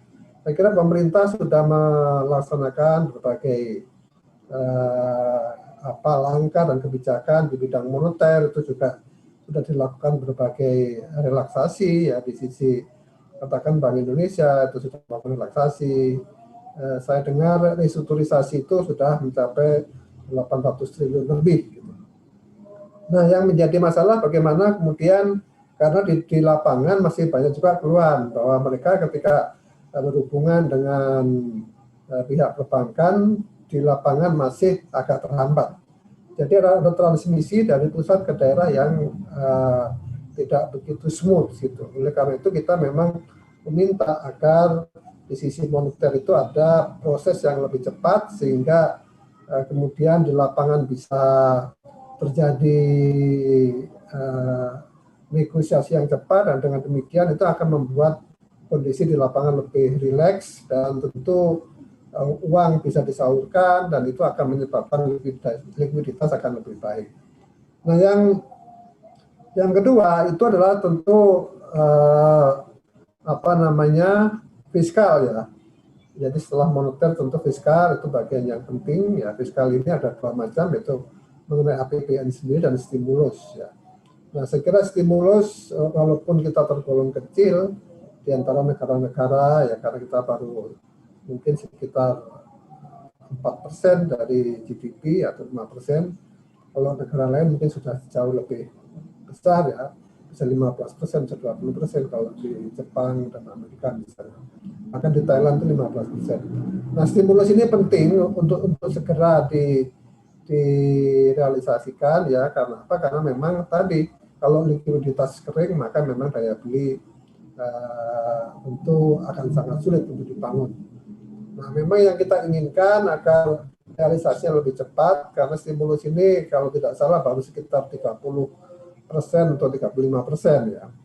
Nah, oleh karena itu kita selalu usulkan kepada Pak Erlangga ya untuk mempercepat ini, dan saya kira pemerintah juga terus berusaha ya, terutama di sektor kesehatan.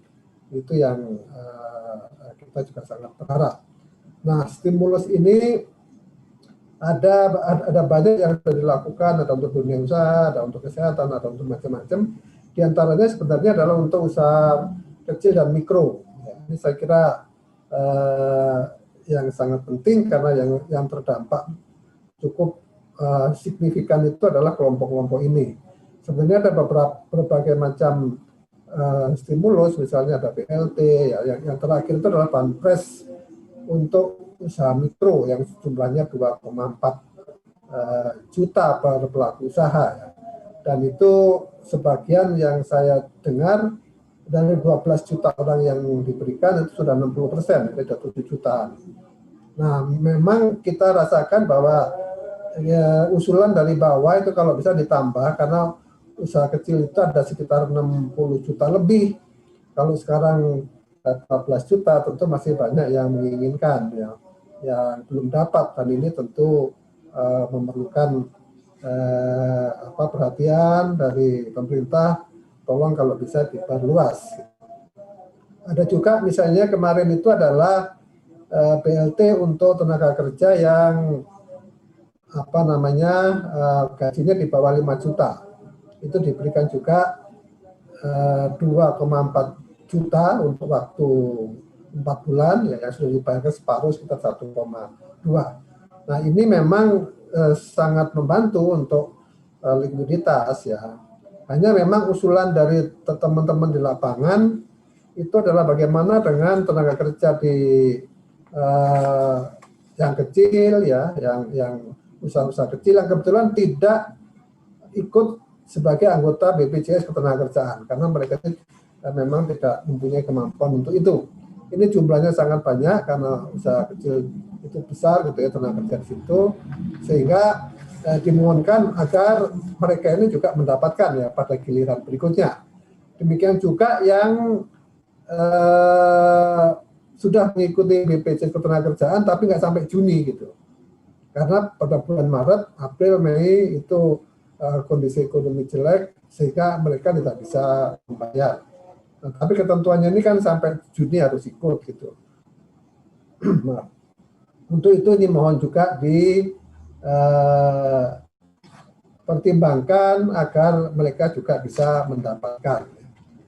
Nah, yang ketiga yang saya kira menjadi bagian yang penting itu adalah dari sisi sektor real. Jadi sisi sektor real itu artinya bagaimana membuat aturan-aturan di lapangan itu lebih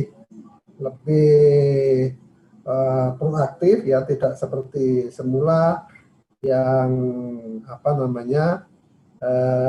business as usual gitu.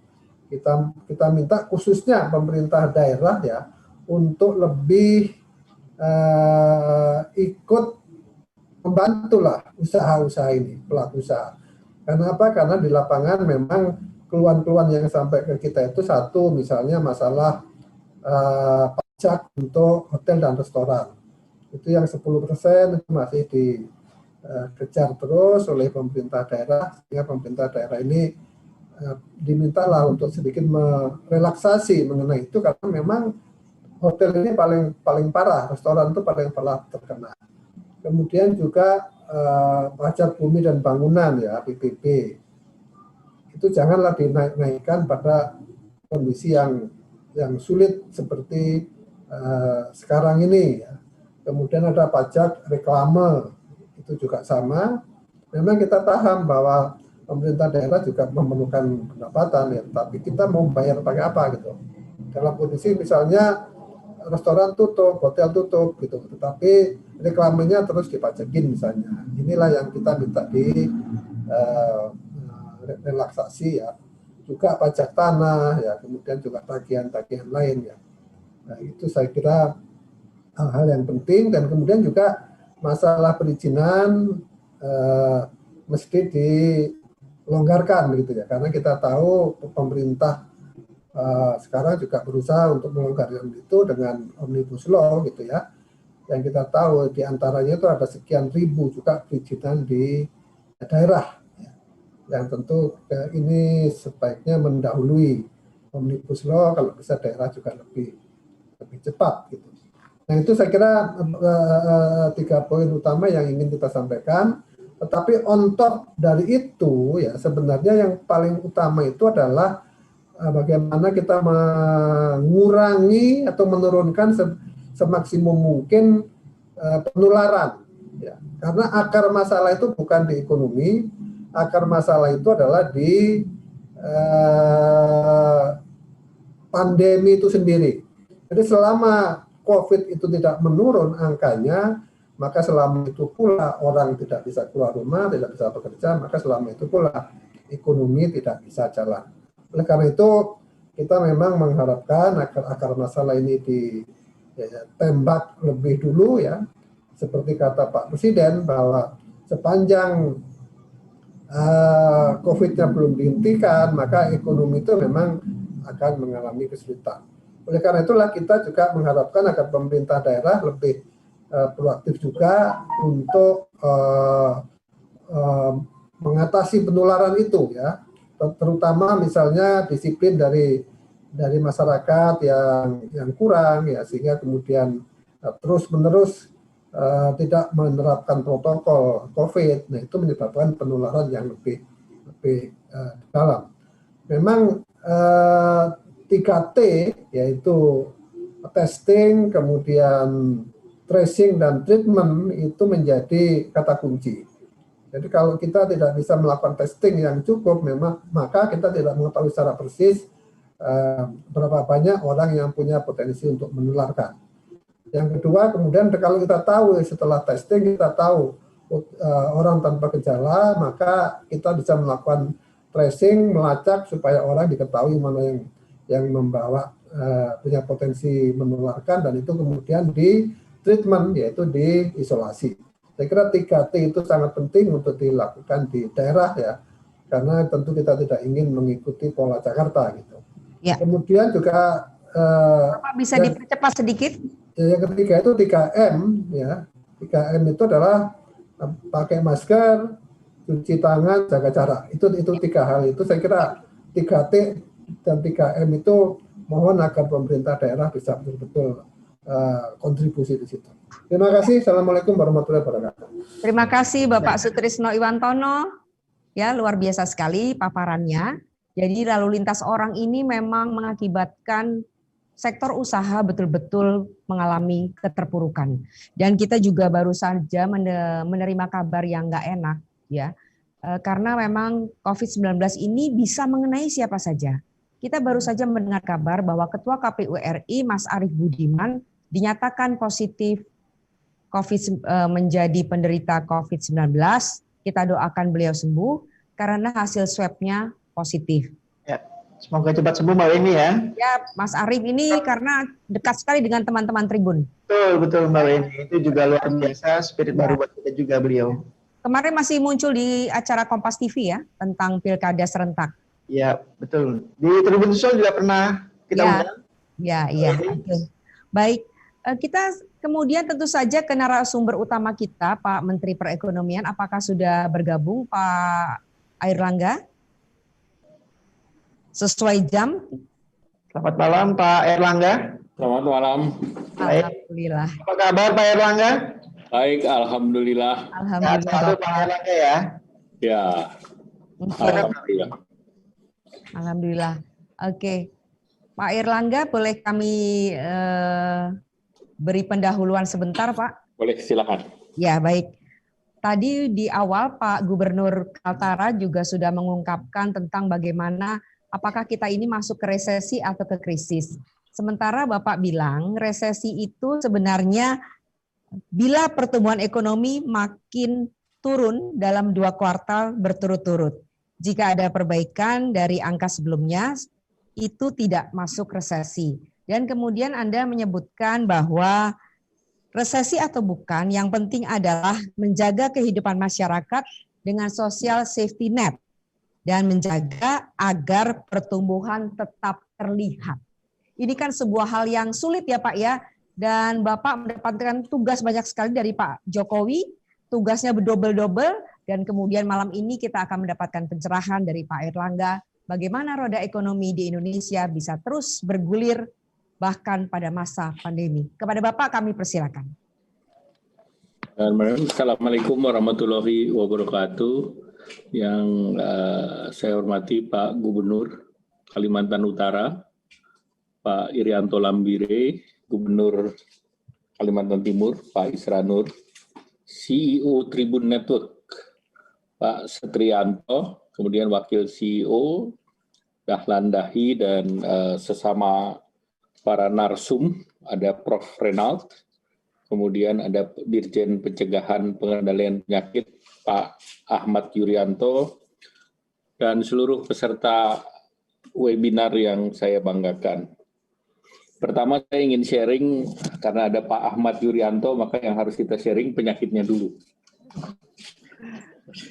Oke, jadi yang pertama terkait dengan perkembangan COVID, kalau kita lihat tingkat kesembuhan, itu kita lihat bahwa yang sembuh itu 71,65%, kemudian kalau tingkat fatality rate-nya 3,96 ataupun tingkat kematiannya. Kalau kita lihat dari ini perbaikan dari beberapa waktu yang lalu, kita lihat beberapa waktu yang lalu Pak Yuri selalu di TV dan mengikuti angka-angka ini, di mana tentu sudah ada peningkatan walaupun beberapa hari terakhir ini agak flat. Nah, kalau kita bandingkan negara-negara lain ataupun global, Indonesia sembuh 71,6, global 72, kemudian yang fatality rate kita 3,96, sedangkan global 3,15. Nah, kalau kita lihat Jepang itu 89,65% dan yang fatality 1,91, tapi Jepang ini tidak melakukan masif tes seperti standar WHO, tetapi dia hanya melakukan pengetesan kepada mereka yang terkena ataupun mempunyai tanda-tanda. Dan kedua, dibandingkan beberapa negara lain tidak mengenakan yang namanya rapid test, jadi mereka pengetesannya seluruhnya melalui PCR. Kalau kita bandingkan dengan Amerika, sembuhnya 2,95 dan 60,32 dan fatality rate-nya 2,96. Nah, kalau kita lihat di 34 kabupaten kota, kita lihat secara nasional sebagai benchmark, itu tingkat kesembuhan nasional 71,66. Nah, ini beberapa daerah, mulai dari Maluku Utara sampai Yogyakarta itu di atas nasional. Sedangkan DKI Jakarta juga di atas nasional 77,03 dan beberapa daerah di bawah nasional seperti Banten 66,8 ataupun Jawa Barat di 55,51. Nah, tentu yang di bawah nasional ini yang didorong agar tingkat kesembuhannya meningkat. Nah, ini yang data berikut adalah bed occupancy rate dibandingkan dengan case fatality rate. Jadi kalau kita lihat semakin tinggi case fatality rate di yang paling pinggir itu maka fatality-nya lebih tinggi, sedangkan yang ke kanan, yang horizontal itu adalah bed occupancy ratio. Nah, berdasarkan standar, titik-titik ini yang kita buat bahwa confirm fatality rate secara nasional, sedangkan bed occupancy ratio ini menggunakan data WHO standarnya 60%. Nah, kalau kita lihat berbagai daerah itu sesuai dengan matriks yang ada. Kalau kita lihat Bali ini bed occupancy ratio-nya sudah tinggi, namun tingkat kesembuhannya juga relatif tinggi ataupun fatality rate-nya rendah. Nah, ini perlu kita perhatikan. Kalau DKI itu relatif masih kuadrannya di bawah nasional dan tingkat kematiannya juga di bawah nasional. Nah, kalau kita lihat Jawa Tengah, case fatality rate-nya dia lumayan tinggi, tetapi dia punya bed occupancy ratio-nya masih rendah. Jadi kalau seperti Jawa Tengah, Jawa Timur, Sumatera itu masih punya kapasitas.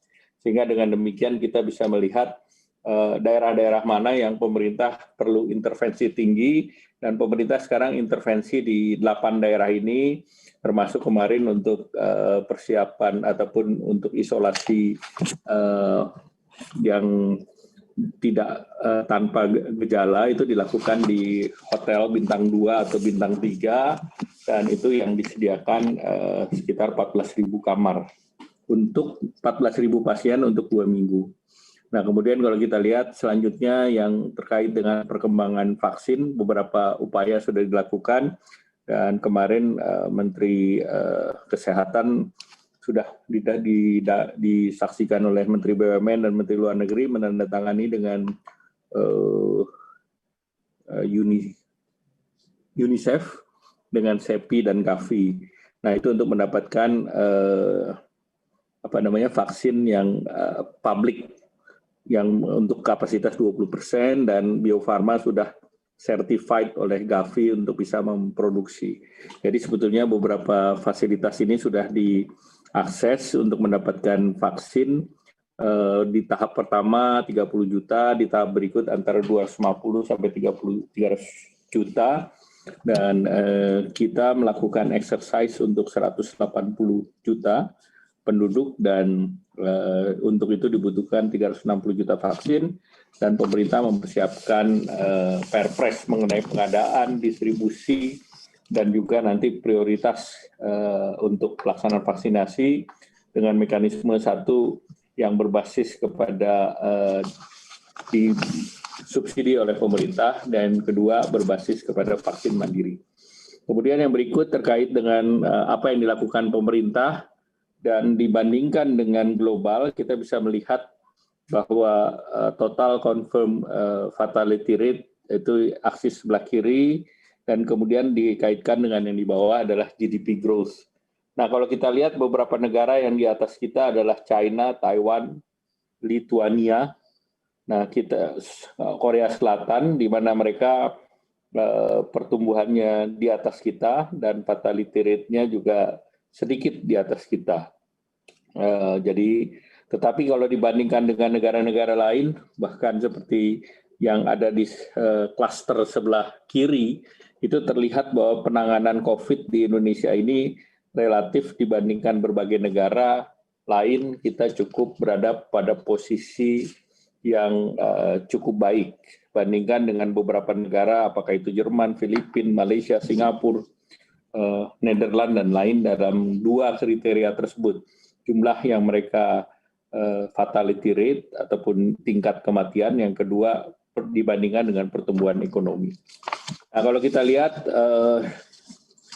apa yang terjadi dengan Indonesia terkait dengan pertumbuhan ekonomi, kita sudah melihat bahwa di akhir tahun kita memproyeksikan -1 sampai 0,2, dan yang paling penting ini adalah kita berharap bahwa ini kita melakukan tren positif, dan tentunya pertumbuhan di 2021 berbagai lembaga menilai kita dalam posisi positif. Contohnya IMF memperkirakan pertumbuhan kita -0,3 di 2020, ini forecast. Kemudian di 2021 6,1. World Bank netral dia 0%. Kemudian di 2021 4,8. Demikian pula ADB memperkirakan kita minus 1,0 sampai 5,3. OECD minus 3,9 sampai minus 2,8. Dan pertumbuhan di tahun 2021 2,6 sampai 5,2. Pemerintah sendiri memperkirakan range-nya adalah minus 1,1 sampai 0,2, di mana tahun depan pertumbuhannya diharapkan bisa 4,5 sampai 5,0. Kita lihat chart di sebelah kanan, di Q1 kita menjadi sedikit negara yang masih positif di 3%, 2,97, dan India juga mirip dengan kita, 3,1. Namun dengan kebijakan yang diambil, kita melakukan PSBB, pembatasan sosial berskala besar, India menjalankan lockdown, maka hasilnya adalah kita pertumbuhannya terkontraksi minus 5,3, sedangkan India minusnya adalah 23,9. Jadi ini yang beberapa negara lain kita lihat di ASEAN, itu Thailand minus 12, kemudian Malaysia minus 17, kemudian Singapura minus 12, Filipina minus 16,5. Artinya ini sudah terlihat bahwa memang kebijakan yang diambil Indonesia berbeda, sehingga tentu efek terhadap perekonomian juga berbeda. Sebagai rule of thumb berdasarkan data dari 215 negara, apabila negara membuat kebijakan ataupun pemerintah mengambil kebijakan 4 bulan lockdown, itu ekonomi akan turun sekitar 9% minimal.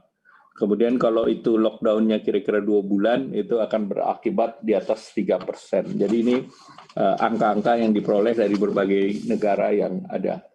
Kemudian kalau kita lihat tren, karena dalam situasi paling seperti ini yang perlu kita lihat adalah optimisme dan tren, di mana kita lihat PMI manufaktur kita pada saat kita melakukan PSBB turun drastis ke 27,5, kemudian PSBB tetap berjalan, namun global sudah mulai terbuka dan beberapa kegiatan masyarakat sudah mulai bisa dilaksanakan.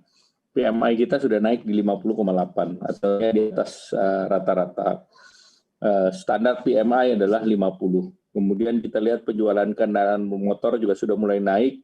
Kemudian pertumbuhan penjualan retail, indeks keyakinan konsumen dan terkait dengan investasi dan inflasi inti. Nah, kalau kita lihat tambahan yang mendorong juga kita cukup optimis adalah kita ini surplus perdagangan di beberapa kuartal terakhir. Nah, terakhir kemarin juga kita surplus 2,3, dan ini didorong oleh non-migas 2,66 miliar dan defisit migas 0,4. Neraca perdagangan kita Januari sampai Agustus itu surplusnya 11,5 miliar.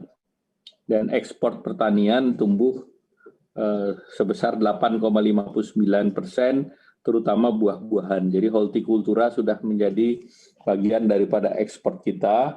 Hanya yang terkait dengan investasi ini kelihatannya belum kembali, karena investasi itu proksinya adalah import barang modal yang turun secara year to date minus 20. Jadi kalau kita lihat beberapa sektor yang tumbuh positif adalah sektor pertanian. Sedangkan kalau kita lihat dari segi import hampir seluruhnya kita terkontraksi. Nah, kalau kita lihat raport ataupun report berbagai negara terkait dengan situasi sektor real, ada 4 variabel di sini. Yang merah adalah yang stres ataupun yang perlu diperhatikan, yaitu sektornya berbasis kepada 4 kriteria: sektor real, kemudian sektor perbankan, financial intermediary, kemudian terkait dengan perdagangan internasional, yang keempat adalah public finance. Dengan berbagai kriteria, masing-masing ada 3 kriteria.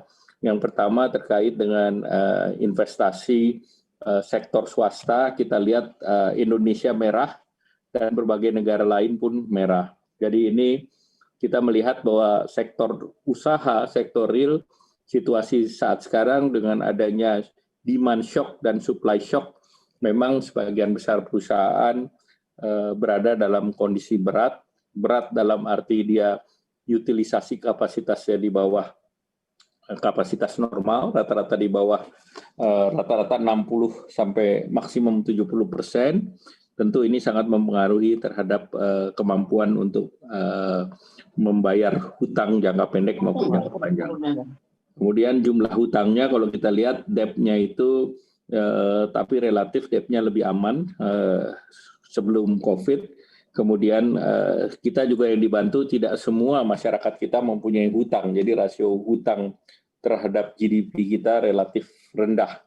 Kemudian dari segi financial intermediasi kita lihat bahwa kebanyakan perbankan kita masih capital adequacy ratio-nya masih cukup, terutama yang buku-buku bank 4, sehingga kita juga masih positif di situ.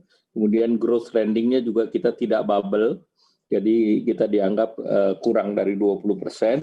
Kemudian NPL kita kemarin sebelum COVID masih relatif rendah.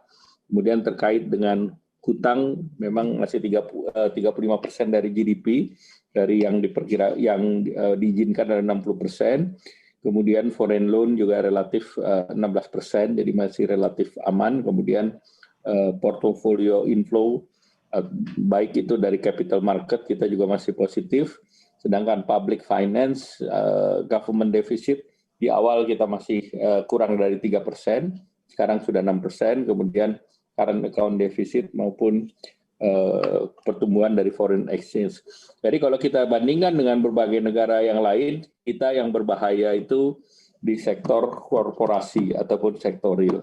Oleh karena itu dibandingkan dengan berbagai negara, baik developed Asia maupun emerging Asia, kita angka merahnya relatif lebih sedikit, sehingga dari segi stress test kita masih bisa tentunya dikelola secara lebih baik. Kemudian kalau kita lihat dari segi kampanye COVID atau pencegahan COVID, kita melakukan kegiatan test, trace, dan treatment, kemudian kampanye memakai masker, mencuci tangan, menjaga jarak. Jadi inilah jadwal-jadwal yang didorong oleh pemerintah. Memakai masker kemarin 7-6 September, menjaga jarak 7-6 Oktober, mencuci tangan 7-6 November.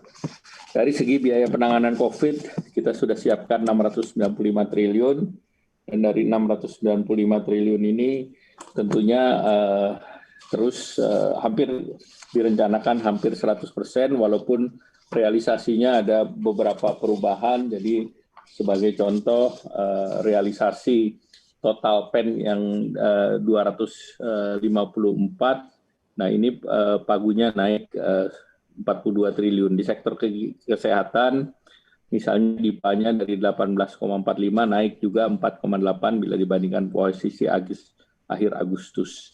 Demikian pula perlindungan sosial, kemudian insentif korporasi atau usaha maupun dukungan UMKM. Nah, kemudian beberapa hal juga didorong, yaitu di tahun 2021 disiapkan 356,5 triliun, juga di 6 sektor, kesehatan, UMKM, perlindungan sosial, pembiayaan korporasi, insentif usaha, dan sektoral ataupun KL. Nah, pemerintah juga memberi perhatian utama kepada sektor UMKM. Jadi UMKM ini bisa di-tracking oleh pemerintah, mulai dari bansos produktif ataupun kartu prakerja. Ini diberikan kepada mereka yang membutuhkan, baik itu yang mereka masih di lapangan pekerjaan melalui bantuan dalam bantuan subsidi gaji. Untuk UMKM diberikan bantuan dalam bentuk modal 2,4 juta, dan kartu prakerja yang sekarang sudah dilaksanakan sebesar 3,8 juta dari target 5,6. Kemudian ada CSR, ada super mikro kredit di bawah 10 juta, seluruhnya 19% disubsidi oleh pemerintah. Kemudian yang kredit usaha rakyat yang 6% pun disubsidi pemerintah, sehingga tentu dan besarannya untuk kur sampai 190 triliun. Jadi pemerintah diharapkan bisa mendorong masyarakat untuk berkegiatan di sektor ekonomi. Di samping itu pemerintah juga melakukan penempatan dana di perbankan yang besarnya 30 triliun, dan itu bisa di-leverage 3 kali, sehingga tentu bisa target penyalurannya 90 triliun, dan realisasi sudah 79,7. Sedangkan di BPD sudah ditempatkan 11,5, realisasinya memang masih belum, masih 1,8 triliun. Di samping itu juga ada penjaminan triliun untuk bisa di leverage sampai 100 triliun sektornya pariwisata, elektronik, otomotif, tekstil, produk tekstil, kayu, dan usaha lain yang memenuhi kriteria. Nah, ini pemerintah beberapa program yang pipeline-nya bisa didorong secara cepat, yaitu subsidi upah, upahnya di bawah 5 juta, ini diberikan kepada 15,7 juta pekerja.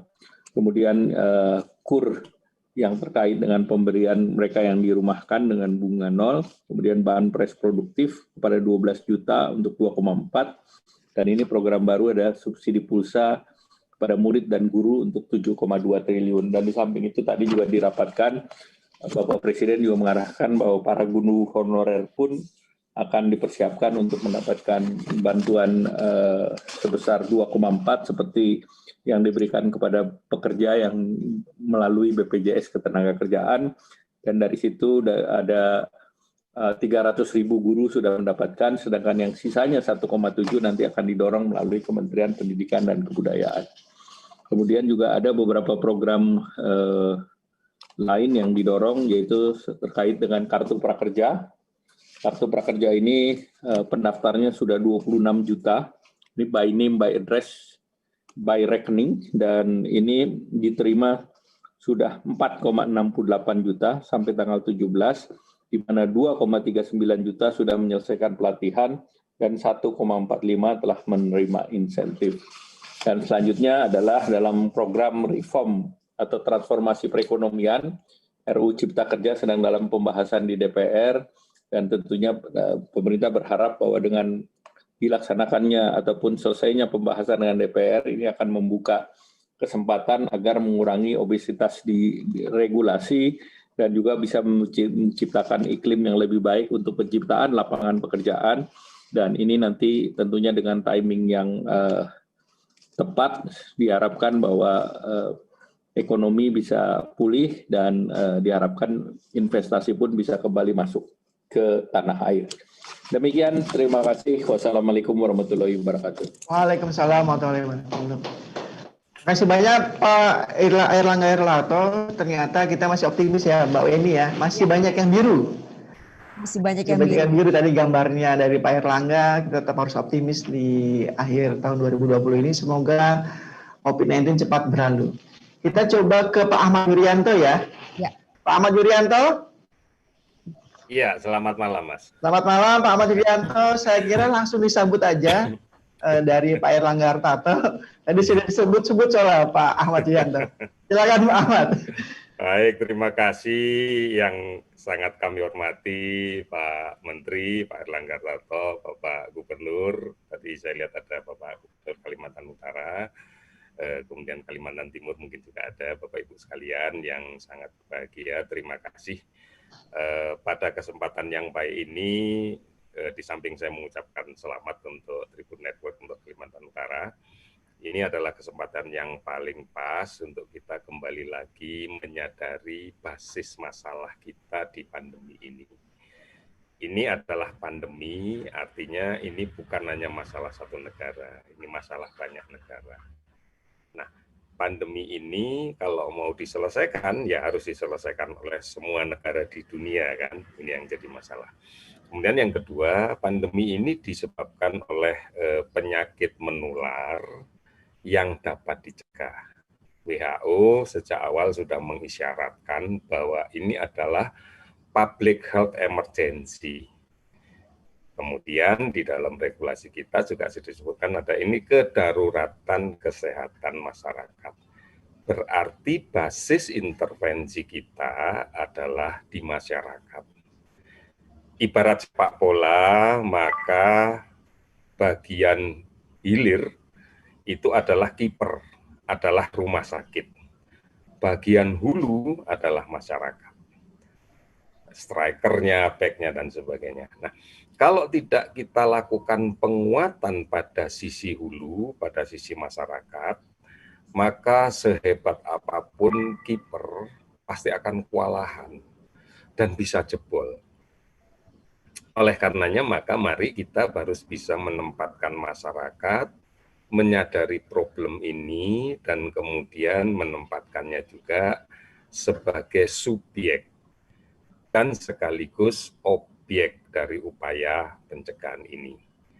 Tidak sulit, tetapi dibutuhkan disiplin. Karena penyakit ini menular dari orang yang terinfeksi virus kepada orang lain yang rentan akibat tidak mampu melindungi diri.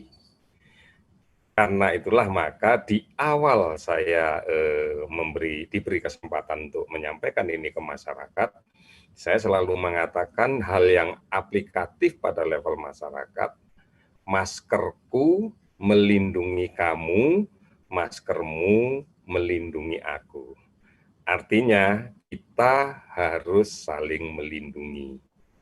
Nah, kemudian di dalam perkembangannya, saya lebih menegaskan lagi bahwa sehat itu wajib. Karena kalau kita tidak sehat, kita tidak akan bisa menjalankan fungsi sosial kita, termasuk kemudian mencari nafkah kalau kita mau lihat dalam perspektif kecil. Sakit itu pilihan. Kalau nggak mau milih sakit, patuhi protokolnya. Ini bahasa yang sering saya sampaikan kepada masyarakat. Bahkan terakhir saya lebih menegaskan lagi, memang kesehatan bukan segala-galanya, tetapi tanpa kesehatan segala-galanya pun nggak ada gunanya gitu. Nah, inilah yang kemudian menjadi dasar-dasar kita untuk bagaimana mengedukasi masyarakat kita agar menyadari betul bahwa lini terdepan dari penanggulangan COVID ini adalah masyarakat. Nah, di dalam Undang-Undang Kekarantinaan sampai pengendalian aktivitas masyarakat, kita perlakukan pembatasan sosial. Ini menjadi penting untuk kita pahami, pembatasan sosial tujuannya adalah untuk mengurangi mobilitas sosial masyarakat yang tidak perlu. Ini yang harus penting. Bukan kita larang nggak boleh kemana-mana, boleh. Yang tidak perlu sementara tidak boleh. Nah, kalau dalam konteks dalam kehidupan orang per orang, bahwa mencari nafkah itu adalah sesuatu yang penting, silahkan dijalankan. Tetapi kembali lagi pada prinsip yang awal, kalau tidak sehat, tidak mungkin kita bisa melakukan itu. Nah, supaya sehat, kita tidak tergantung orang lain, kita tergantung diri kita sendiri. Nah, kalau semuanya memiliki cara berpikir yang sama, maka kita akan lebih cepat lagi untuk bisa tetap produktif namun sehat. Ini yang menjadi kunci. Jadi tidak lagi kita memaknai bahwa kemudian PSBB dimaknai kita tidak boleh beraktivitas. Oh tidak.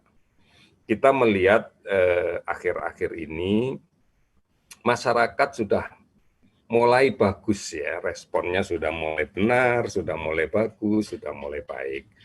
Awareness-nya, kewaspadaannya sangat baik sekarang. Tahu bahwa harus pakai masker, tahu harus menjaga jarak, tahu harus mencuci tangan. Tinggal sekarang mentransformasikan bagaimana awareness ini bisa menjadi attitude, menjadi perilaku. Nah, ini yang penting. Ini sebagai gambaran bahwa manakala masyarakat sudah merasakan bahwa dia adalah objek dan subjek dari perubahan adaptasi kebiasaan yang baru, maka bisa kita yakini bahwa kalau dia menggunakan masker, motivasinya bukan karena takut didenda, karena memang tidak ingin ketularan. Kalau kemudian menjaga jarak, maka motivasinya bukan karena takut ditegur, karena memang tidak ingin menularkan atau ketularan. Ini yang harus kita selalu lakukan, dan perubahan adaptasi perubahan kebiasaan yang baru ini berbasis pada komunitas terkecil, yaitu keluarga. Bagaimana kemudian keluarga, dalam hal ini tentunya kepala keluarga, bisa menjadi agent of change untuk seluruh anggota keluarganya. Ini yang menjadi penting, dan inilah yang sebenarnya menjadi pegangan kita.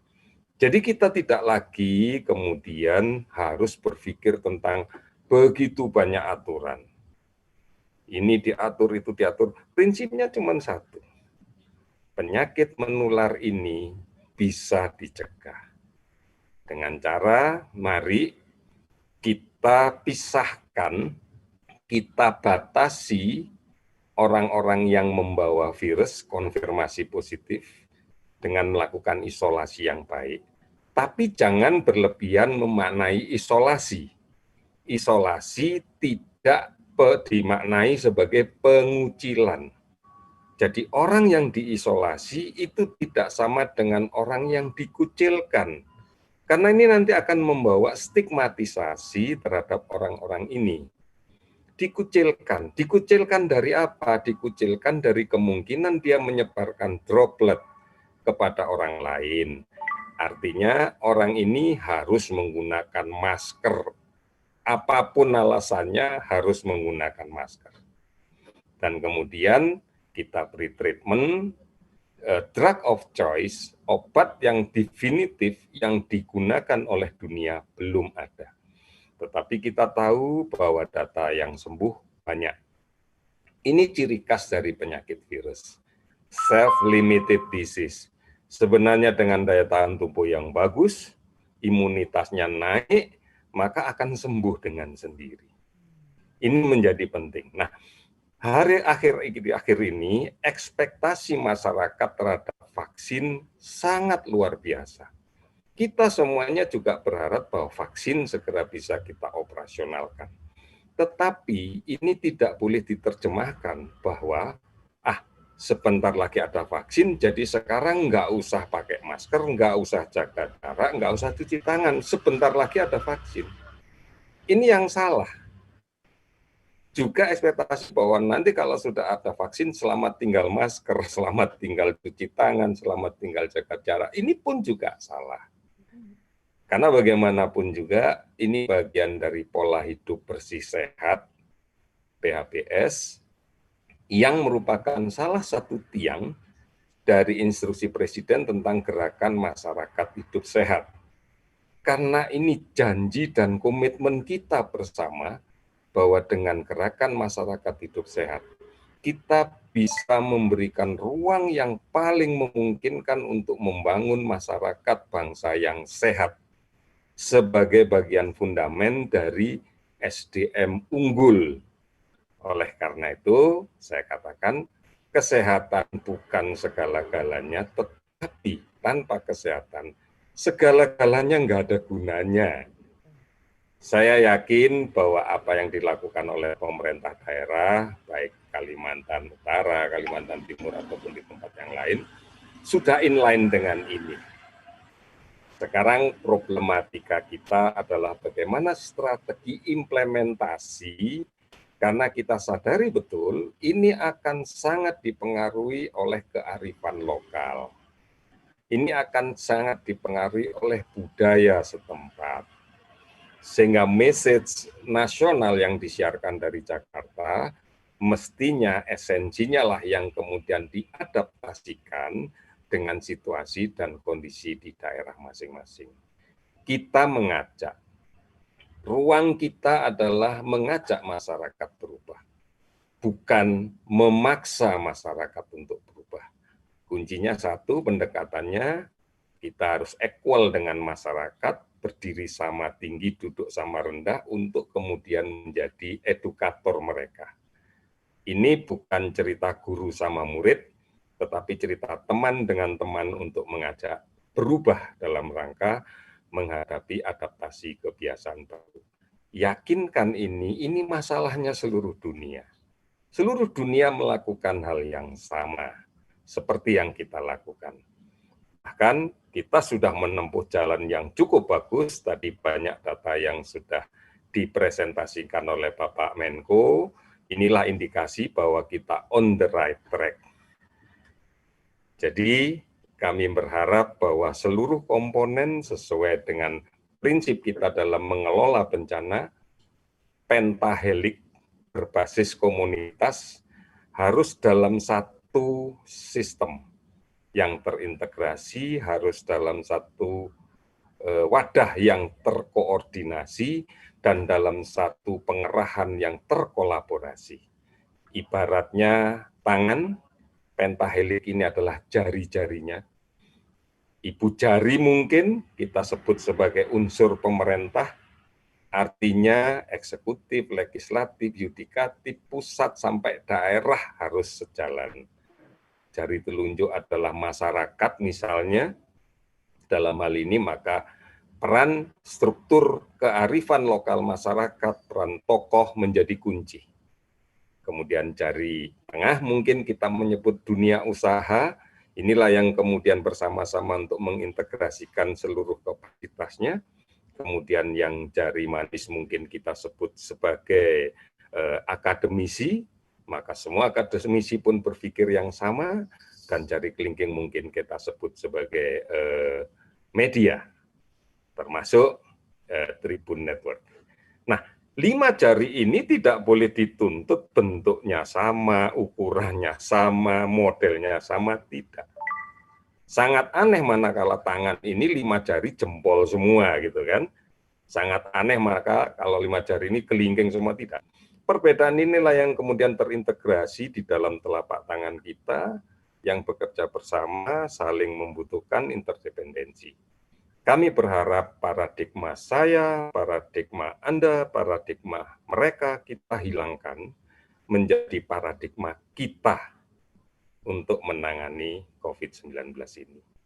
Perjuangan kita tidak akan berhenti dalam waktu dekat. Kita harus berubah. Tidak bisa lagi bernostalgia, ingin seperti yang dulu.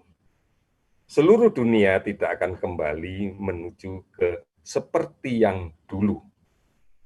Paling tidak sekarang yang harus selalu kita pikirkan adalah bagaimana merekonstruksi kembali cara hidup kita. Jadi tidak bernostalgia untuk kembali seperti yang dulu. Ruang ini sangat terbuka lebar untuk kemudian memunculkan inovasi-inovasi yang baru.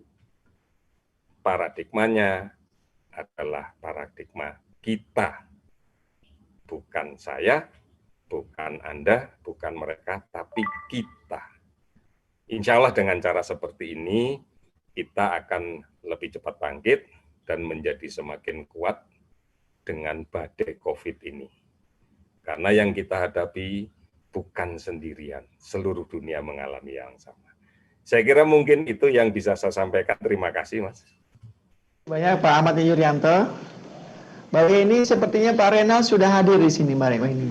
Iya, tapi sebentar dulu. Kita mesti kasih apresiasi kepada Dr. Ahmad Yuryanto karena penjelasannya tadi menarik sekali. Dan kita juga tadi belum memberi tepuk tangan loh kepada Menko Perekonomian kita Pak Erlangga. Ya, kita beri apresiasi dulu ya, plus buat luar biasa loh di tengah kesibukannya ya beliau menyempatkan hadir dan bicara dengan sangat detail, memberikan presentasi perspektif kepada kita semua bahwa kita tidak akan resesi. Itu kan memberi optimisme baru ya bagi kita semua. Dan tentu saja barusan diksi-diksi yang digunakan oleh Pak Ahmad Yuryanto ini luar biasa. Memang pantaslah menjadi juru bicara penanganan COVID kemarin ini ya Pak ya, meskipun Anda kemudian digantikan oleh Dr. Raisa. Ada 5 hal Pak yang kami catat dan itu sangat menarik sekali, pentahelix.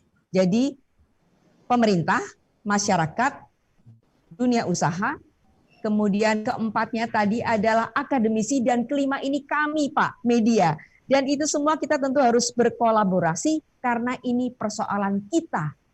Bukan persoalan kami, persoalan mereka, atau persoalan Anda, seperti itu.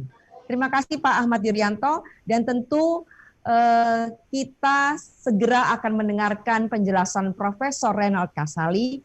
Beliau saya yakin sudah tidak sabar, karena banyak sekali hal-hal yang tadi sangat relevan, yang dibicarakan oleh narasumber-narasumber berikutnya, mulai dari Gubernur Kaltara, kemudian dari Pak Sutrisno Iwantono, dan kemudian tentu Pak Menko kita dan Pak Ahmad Yuryanto, semua ternyata mempunyai benang merah yang sama, dan Pak Renald Kasali akan menjawabnya dan akan memberikan pencerahan kepada kita pada malam hari ini. Saya sapa dulu Profesor Renald Kasali. Selamat malam Prof. Selamat malam Bu Weni. Alhamdulillah. Adik, selamat malam. Selamat malam Pak Renald. Apa kabar Pak? Kabar baik, Alhamdulillah baik, puji Tuhan, terima kasih. Ya. Semoga semuanya juga sehat. Iya. Amin. Baik, Pak Renat, ini Ya. seperti biasa. Kalau Pak Renat ini tidak mau pakai presentasi, karena senangnya ditanya-tanyain, gitu ya, Prof ya. Ya, Tapi lebih baik kita diskusi saja. Iya. Supaya ada variasi sedikit. Tadi kan teman-teman sudah bicara satu arah. Mungkin kita sekarang bicara, saya kan masyarakat bebas, bukan pejabat, jadi saya bebas punya kemerdekaan begitu kan? Iya. Tapi tunggu dulu, saya mau puji itu bajunya motif dari mana ya? Bukan Kaltara ya? Kalau bukan batik Kaltara bisa dikirim Mas Ade. Saya tunggu kiriman ya. Oke. Ya, Prof. pokoknya Renat. ini Indonesia lah, Nusantara. Ya, sudah ketahuan itu dari mana, saya tahu. Ya. Oke. Prof. Renat, bagaimana sih Anda yang founder Rumah Perubahan memandang roda perekonomian di Indonesia pada saat ini?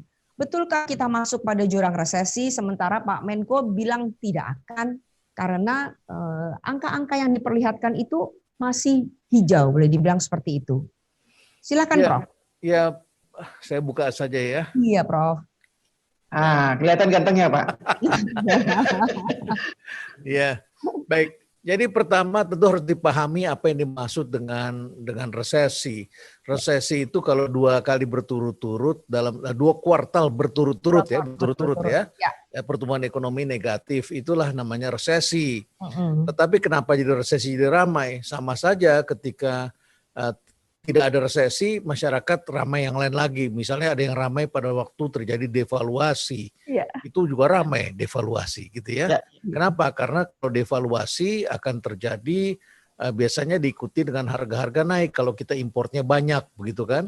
Tapi yang ekspor kan seneng begitu ya. Nah, itu kalau devaluasi. Jadi kita memperbaiki nilai tukar kita di pasar internasional. Kemudian ada lagi namanya inflasi. Ini yang paling ditakuti. Sebetulnya yang ditakuti masyarakat itu adalah inflasi begitu. Karena apa? Karena harga-harga melambung naik menjadi masalah begitu. Nah, saya tidak persoalkan apakah akan resesi atau tidak begitu. Tapi seandainya pun terjadi resesi, masalahnya terjadi inflasi atau tidak begitu. Kalaupun nanti negatif, toh seluruh dunia negatif saat ini. Cuma Vietnam dan China saja. Kenapa Vietnam? Kita jangan bersedih dulu. Suatu negara yang maju akan berpengaruh pada negara di sekitarnya. Jadi Vietnam memang dapat limpahan sebagian ketika pabrik-pabrik di China harus keluar karena ditekan Amerika begitu, dan yang dapat itu adalah Vietnam, dekat sekali dia di situ. Ya. Jadi jangan terlalu cemas juga karena yang lain semua itu juga turun. Nah, ketika terjadi penurunan, biasanya kalau resesi itu diikuti dengan depresi, ya, pengangguran besar-besaran, dan kemudian permintaan tetap tinggi, tetapi harga turun. Harga naik begitu ya. Karena permintaan naik, harga naik. Nah, itu mencemaskan karena masyarakat akan lapar begitu. Tetapi yang terjadi kali ini pandemi. Pandemi itu karakternya kita disuruh istirahat, kita disuruh di rumah, disuruh bekerja aja dari rumah. Sejumlah sektor itu memang ditahan begitu ya. Sejumlah sektor itu memang diperketat karena ada pembatasan sosial. Nah, dengan begitu terjadi apa? Demand-nya turun, permintaannya turun. Jadi kalau permintaan turun, inflasi tidak akan naik, begitu kan? Jadi yang ditakutkan masyarakat itu adalah kalau resesi diikuti dengan kenaikan harga-harga. Jadi cemaslah kita semua kalau harga-harga naik. Kita nggak bisa beli beras, nggak bisa beli makanan, dan lain sebagainya. Kalau sekarang kita cemas, kenapa? Kita cemas takut tertular. Takut anggota keluarga kita kena. Jadi sekarang ini memang kita ingin membatasi, kita harus mengurangi begitu. Jadi itu yang perlu dipikirkan. Terjadi perubahan besar-besaran. Begitu, Wen, Kang Ade. Baik, Pak Renal, menarik ini. Jadi tidak takut resesi, tapi takut inflasi. Ya. Nah, saya mau tanya, relaksasi yang diberikan pemerintah, saya nggak tanya cukup, tapi efektif dan efisienkah yang dilakukan oleh pemerintah Jokowi kali ini? Relaksasi ini begini, negara kita ini kan negara gotong royong ini ya. Pusat dan daerah, setiap daerah kepala daerahnya itu partainya lain-lain, mereka mempunyai otonomi, dan saya setuju dengan salah satu pengamat itu, kalau tidak salah Saudara Kodari ya, dia mengatakan bahwa sebetulnya relaksasi kali ini atau penanganan pandemi kali ini itu adalah panggung adu pintar, adu hebat para kepala daerah begitu ya. Nah, jadi kalau sudah tepat, ada daerah yang sudah tepat, ada daerah yang tidak tepat. Gitu. Ada daerah yang ngomongnya keras tetapi sebetulnya nggak ada apa-apanya di lapangan. Itu terjadi juga begitu ya. Nah, ada daerah yang ngomongnya keras, tindakannya keras. Ada daerah yang ngomongnya lembut, tindakannya keras. Ada daerah yang ngomongnya lembut, tindakannya juga tidak ada. Begitu. Tetapi tidak heboh begitu di daerahnya. Jadi tidak sama. Nah, kalau kita mau lihat apakah sudah tepat atau tidak, ada dua yang perlu kita perhatikan. Yang pertama adalah seberapa turun kita. Ternyata tadi sudah disampaikan oleh Pak Erlangga, kita percaya dengan angka-angka resmi dari pemerintah, kita turunnya tidak separah negara lain yang sampai 12%, 15% dan sebagainya. Ya, kita turun karena memang harus melakukan relaksasi, harus melakukan freezing. Tapi relaksasi ketika ekonomi kemudian digerakkan, lumayan ada pergerakan, ya, ada pergerakan, ada tanda-tanda kehidupan, masyarakat sudah mulai bisa belanja lagi, indeks keyakinan konsumen mulai naik, walaupun masih di bawah 100%, masih di bawah 100 poinnya. Saya kira tadi angkanya 86, sekian itu relatif baik ya dalam keadaan seperti ini, karena tidak mungkin masyarakat sekarang membeli gaya hidup, masyarakat fokusnya adalah pada kesehatan, makan, ya, kemudian juga vitamin ya dan sejenisnya begitu supaya bisa bekerja dan menggunakan teknologi. Masyarakat membeli teknologi, itu masih banyak pembelian teknologi, mikrofon seperti yang di depan saya, laptop, handphone, itu pembeliannya besar-besaran. Jadi menurut hemat saya relaksasi sangat tergantung pada bagaimana kepala daerah itu menanganinya. Apakah dia bisa menangani sesuai dengan ucapannya, sesuai dengan apa yang harus digariskan, atau hanya sekedar menjadi panggung politik. Saya kira dua hal yang berbeda. Oke, baik. Jadi harus harus seia dan sekata, perbuatan dan tindakan, perbuatan dan perkataan, begitu ya Prof ya? Kurang lebih ya. Oke, baik. Prof, sebelum ke pertanyaan berikut, ini kami harus menyapa beberapa peserta yang hadir sejak awal. Harus kita beri apresiasi kepada Wakapolda Kaltara, Brigjen Polisi Erwin Zatma SIK. Ya. Selamat malam Pak Erwin. Karena beliau sudah hadir dari awal sekali. Ya. Kemudian ada Bupati Kutai Timur, Bapak Kasmidi Bulang. Kemudian ada anggota DPD RI, Bapak Martin Bila. Ada Dandim Balikpapan, Kolonel Armet Igusti Agung Putu. Kemudian ada Ketua Kadin Kaltara, Effendi Gunardi. Saya yakin ini akan beri pertanyaan kepada Prof. Renald. Kemudian Direktur Utama Pupuk Kaltim, Bapak Rahmat Pribadi. Ada Bupati Nunukan kah? Favorit saya? Ibu Laura. Ibu Laura. Ya. Oke, baik. Ada juga dari Balino, Mbak Weni. Dari mana Mas Adi? Pak Yansen, selamat malam. Ya, selamat malam. Oke, terima kasih ya sudah join pada acara yang sangat luar biasa ini. Baik, kita ke pertanyaan berikutnya kepada Pak Renald. Pak Renald, tadi kan Pak Gubernur itu di awal pada paparannya bilang bahwa ke depan ini yang sangat berperan penting adalah bagaimana kita bisa memberikan panggung kepada dunia pekerja. Artinya karyawan-karyawan ini mau seperti apa kalau mereka kemudian tidak punya talent-talent yang kekinian, seperti itu kira-kiranya ya. Dan kemudian tentu disambung oleh Pak Sutrisno Iwantono juga. Dan juga yang menarik adalah tadi dibilang oleh Pak Ahmad Yuryanto istilah tentang striker dan kiper. Ya, striker dan kiper. Nah, ini pada dunia yang sedang saat ini Pak Renald, bagaimana sih Anda melihat ada istilah Pak Renald yang saya selalu kagum ya, tentang the paradox of talent. Bagaimana Anda bisa menjelaskan tentang itu? Orang-orang pinter banyak, tapi kemudian bagaimana ini bisa diberdayakan untuk bisa membantu mengatasi masalah ini? Oke, jadi talent itu ya. Jadi kalau kita bicara tentang human capital ya, modal insani. Karena manusia itu akan bekerja dengan menggunakan modal yang melekat pada dirinya. Modal yang pada dirinya itu adalah yang paling penting itu adalah kesehatan, ya. Kesehatan dan nilai-nilai budaya yang dia anut, etos kerjanya. Apakah dia jujur, apakah dia dapat dipercaya, dan lain sebagainya. Sebab kalau dompet kita hilang, kita masih bisa lagi lah cari uang. Tapi kalau nama baik kita hilang, kita tidak bisa cari uang lagi, gitu kan? Jadi nilai-nilai yang melekat pada dirinya. Itu yang pertama adalah soal kesehatan dan juga adalah dapat dipercaya dan sebagainya. Yang kedua, modal insan yang terpenting itu adalah pendidikan. Apakah dia memiliki kapabilitas? Ada orang memiliki pendidikan yang tinggi tetapi tidak mempunyai kapabilitas. Itu juga banyak yang terjadi begitu ya. Nah, pertanyaannya bagaimana supaya didapat kapabilitas? Di sini ada dua persoalan. Persoalan yang pertama itu adalah seringkali orang beranggapan pendidikan itu sama dengan kecerdasan, pengetahuan itu sama dengan kecerdasan. No, that's different. Ya.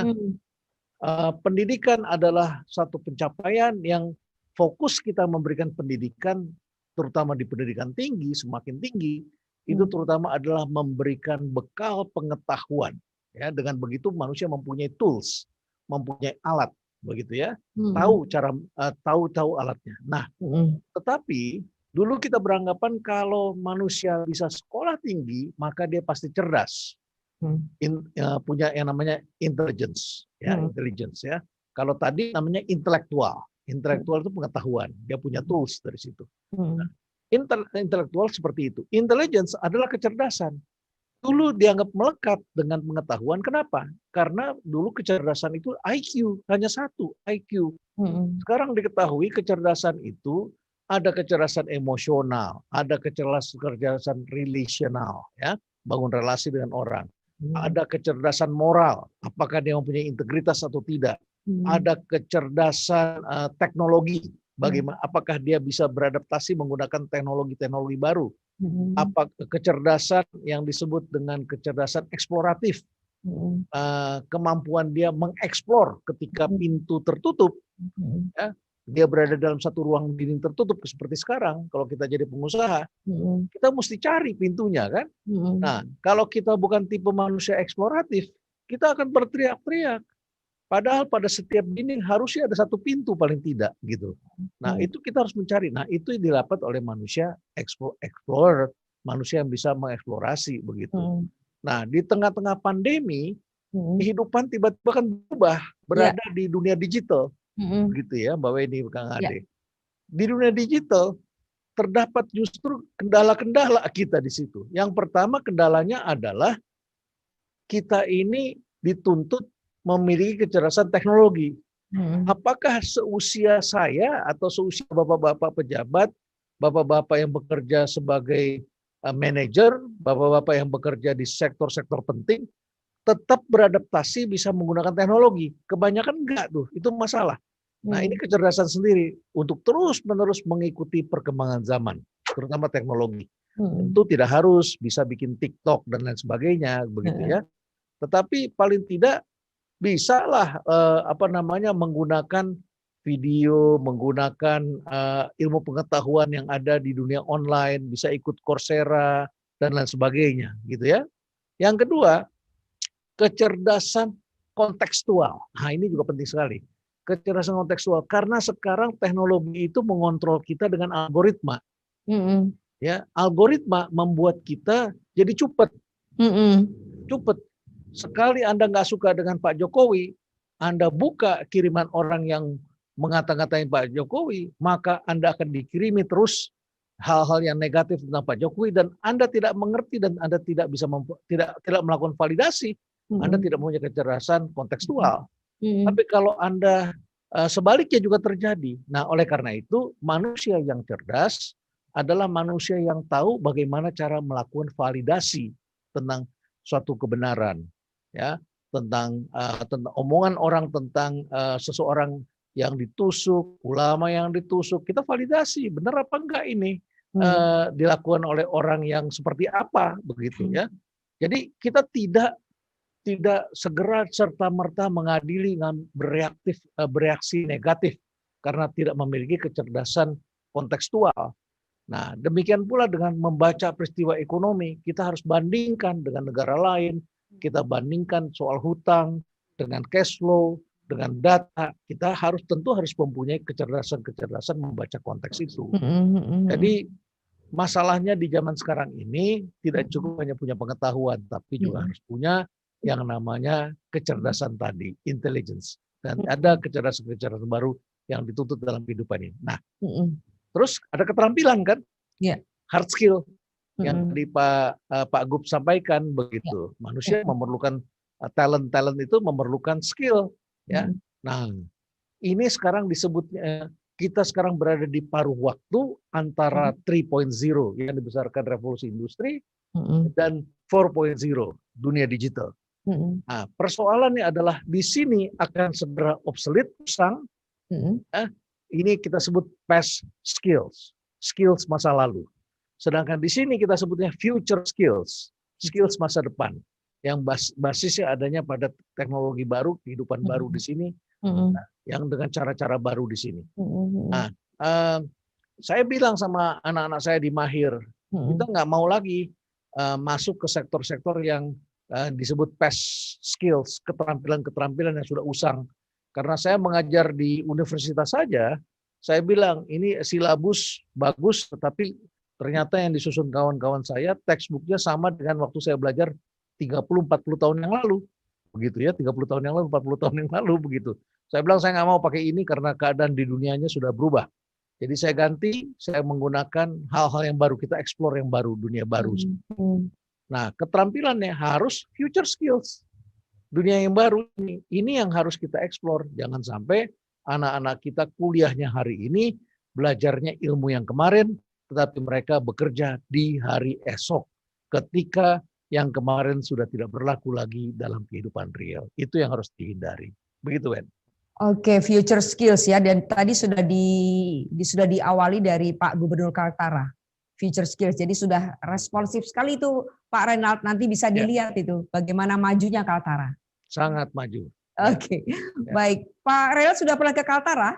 Sudah pernah 1 kali diundang oleh Pak Gub, dan waktu itu ada acara sedikit sama siapa, sama Bang Kardi atau sama siapa waktu itu ya. Oke. Ya, dan Pak Gub sempat mengundang kita, dan jagoannya, keahliannya beliau, skillnya keluar, yaitu kita dibuatkan sambal. Nah, beliau terkenal dengan jago membuat sambal. Oke. Saya rindu makan sambalnya Pak Gub ini. Oke. Salam untuk Pak Gub. Iya, masih ada bersama kita, Pak. Ya. Baik, Prof. Renald, selanjutnya kita akan mendengarkan tanggapan dari Gubernur Kaltim ya, Pak ya, Pak Isran Nur. Boleh Pak Renald ya? Boleh. Pak Isran, apa kabar? Ya. Pak Isran Nur, selamat malam. Sepertinya beliau tidak ada di Zoom ini, Mbak Weni. Oh. Coba kita ke... Apa kita beri kesempatan pada penanya langsung? Oh ya, welcome saya. Oke, baik. Silakan, kita menerima sedikitnya, ini karena sudah lumayan malam ya di Kaltara ya. Jadi kita akan terima 2 penanya. Ya. Pertanyaan ditujukan kepada siapa nama Anda, tolong sebutkan. Dan kemudian tentu ditujukan kepada siapa. Kalau belum ada yang... Mbak Weni, biar kita kelihatan. Siapa yang ingin bertanya, silakan raise hand. Ya. Kalau saya tunjuk boleh nggak ya Pak Wakapolda, karena beliau sudah hadir lebih awal.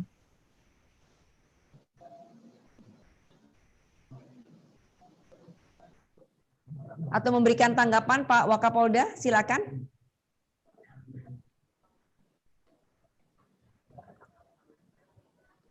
Karena ini kesempatan langka ya Mbak Weni, ada Prof. Renald, ada Menko Perekonomian, kemudian juga ada Tuan Rumah Gubernur Kaltara. Batin. Ya, monggo. Ya. Ya. Silakan Bapak. Selamat malam Ibu, bisa dengar?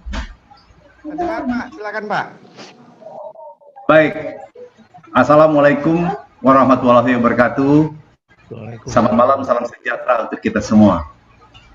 yang sama-sama kita Bapak Menko, Pak Menteri, para narasumber, Pak Gubernur, Pak Dirjen, Pak Kasali, Bapak Ibu peserta webinar yang saya hormati.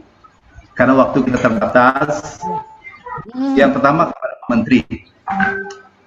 Tadi Pak Menteri sudah menjelaskan secara komprehensif, baik itu menyangkut perbandingan bagaimana perekonomian nasional dan internasional, kemudian bagaimana situasi saat ini, ya, kemudian prediksi atau estimasi yang akan datang. Dan kita bisa lihat bahwa di kuartal ini kita sudah pertumbuhan kita minus 5,3, dan ini kalau minus kuartal 4 lagi diperkirakan 1%.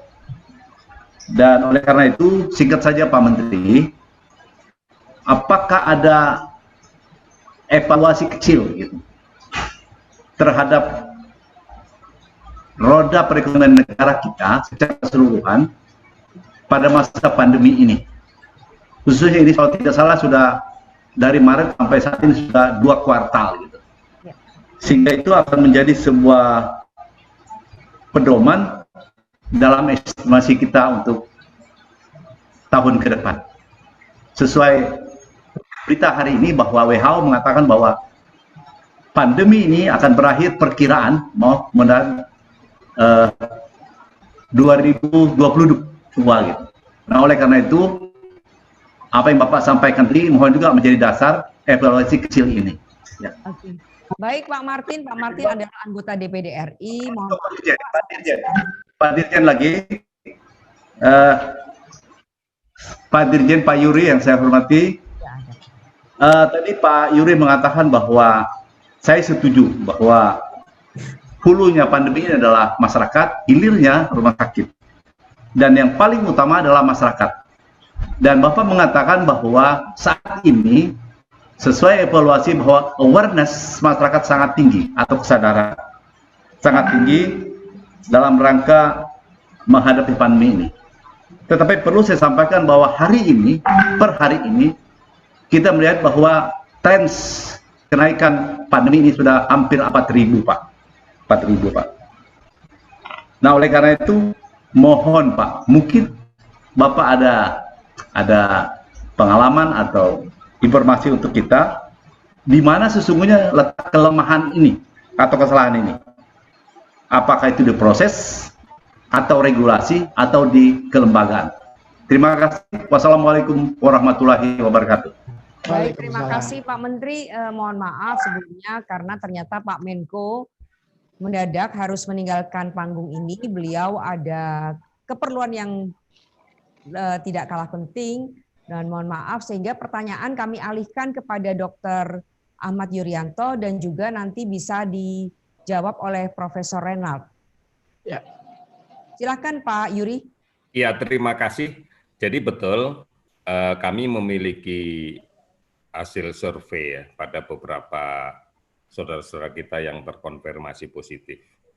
Secara garis besar mereka tahu, aware mereka bahwa ini sekarang ada pandemi, bahwa memang harus 3M, itu tahu mereka. Tetapi attitude-nya, perilakunya tidak dia jalankan. Ini yang menjadi problem. Kami bertanya, kalau sudah tahu, kenapa nggak dijalankan? Karena ada kegamangan. Satu, kalau dilihat di media, televisi, dan sebagainya, pada kegiatan-kegiatan yang dilakukan oleh para public figure, mereka juga nggak pakai masker, mereka juga tidak menjaga jarak, kemudian mereka juga meyakini, keluarga saya juga nggak ada yang sakit, sehingga kemudian mereka bertanya, sebenarnya nggak usah khawatir kena COVID. Nah, inilah yang menjadi problem kita. Jadi pada umumnya kampanye kita sudah banyak dipahami oleh masyarakat, tetapi bagaimana kemudian mereka merubah perilakunya, inilah yang menjadi tantangan kita bersama. Kita masih sering memberikan contoh, baik di dalam forum yang resmi maupun yang tidak resmi, di media, kemudian yang setiap hari ditonton oleh masyarakat kita, dan kemudian itu dilakukan, ini mereka juga melihat bahwa banyak yang nggak pakai masker, mereka juga tidak menjaga jarak dan sebagainya. Ini tantangan untuk kita bersama, saya pikir. Itu jawaban kami. Terima kasih. Bisa memberikan jawaban kepada Pak Martin?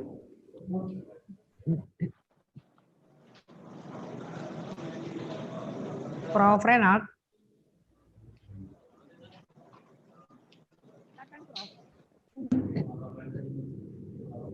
Oke, baik. Ya, Weni bisa tolong bantu diulang pertanyaannya tadi yang untuk Pak Menko itu. Yang untuk Pak Menko itu apa ya? Saya juga udah lupa. Ini rada susah, Prof. Ya, mohon maaf karena tadi saya mendengar, oh ini untuk Pak Menko, jadi saya tidak menaruh terlalu banyak perhatian. Tapi saya menangkap bahwa sudah 2 kuartal, ya, sudah 2 kuartal. Kuartal pertama kita tidak negatif, kuartal kedua negatif. Nah, kuartal ketiga datanya sudah keluar belum ya? Rasanya belum keluar kan kuartal ketiga, Pak. Kan? Belum keluar. Ya, kita tunggu saja. Harap-harap cemas, Pak Martin. Harap-harap cemas. Tapi kalau tadi saya lihat Pak Menteri kelihatannya, Pak Menko kelihatannya optimis, angkanya positif. Mudah-mudahan tidak mengecewakan kita. Jadi kalau saya lihat misalnya sekarang misalnya kita lihat begini. Kalau kita mengukur PDB seperti yang kita ketahui bersama, itu rumusnya adalah konsumsi ditambah investasi, ditambah government spending, ditambah ekspor dikurangi import. Nah, yang sudah pasti turun itu adalah konsumsi. Ya, konsumsi untuk berwisata, untuk membeli properti, ya, bahkan untuk rawat jalan pun orang mengganti dengan telehealth saat ini, begitu ya. Orang mengganti dengan kesehatan, membeli masker lebih banyak, hand sanitizer lebih banyak dan sebagainya. So, menurut saya konsumsi masih mengalami penurunan karena terjadi pengalihan dan banyak orang yang tidak mempunyai pendapatan seperti yang diharapkan karena mereka harus membatasi, ya, ada pembatasan sosial dan lain sebagainya. Konsumsi turun, tapi investasi juga tadi belum begitu membaik, disebutkan oleh Pak Menko, saya dengar sayup-sayup tadi. Nah, government spending itu lagi dipercepat. Mudah-mudahan tugas Bapak-Bapak, Pak Gubernur, Pak Bupati di daerahnya dengan koordinasi Pak Gubernur itu juga bisa melakukan spending dengan lebih baik, karena itu sudah ditegur keras oleh Bapak Presiden, juga termasuk Pak Menteri, beberapa kolega kita di kabinet itu banyak ditegur karena penyerapannya rendah sekali, itu sudah harus digerakkan, ya. Nah, tapi ada kabar gembira, tadi ekspor kita itu surplus, jadi X dikurang M itu positif di situ. Nah, mudah-mudahan saja ada dapat 0, sekian persen saja, berarti kita sudah keluar dari jebakan itu. Tapi sekali lagi saya lebih melihat pentingnya resesi itu dilihat dalam konteks apakah akan mengakibatkan inflasi atau tidak, begitu ya.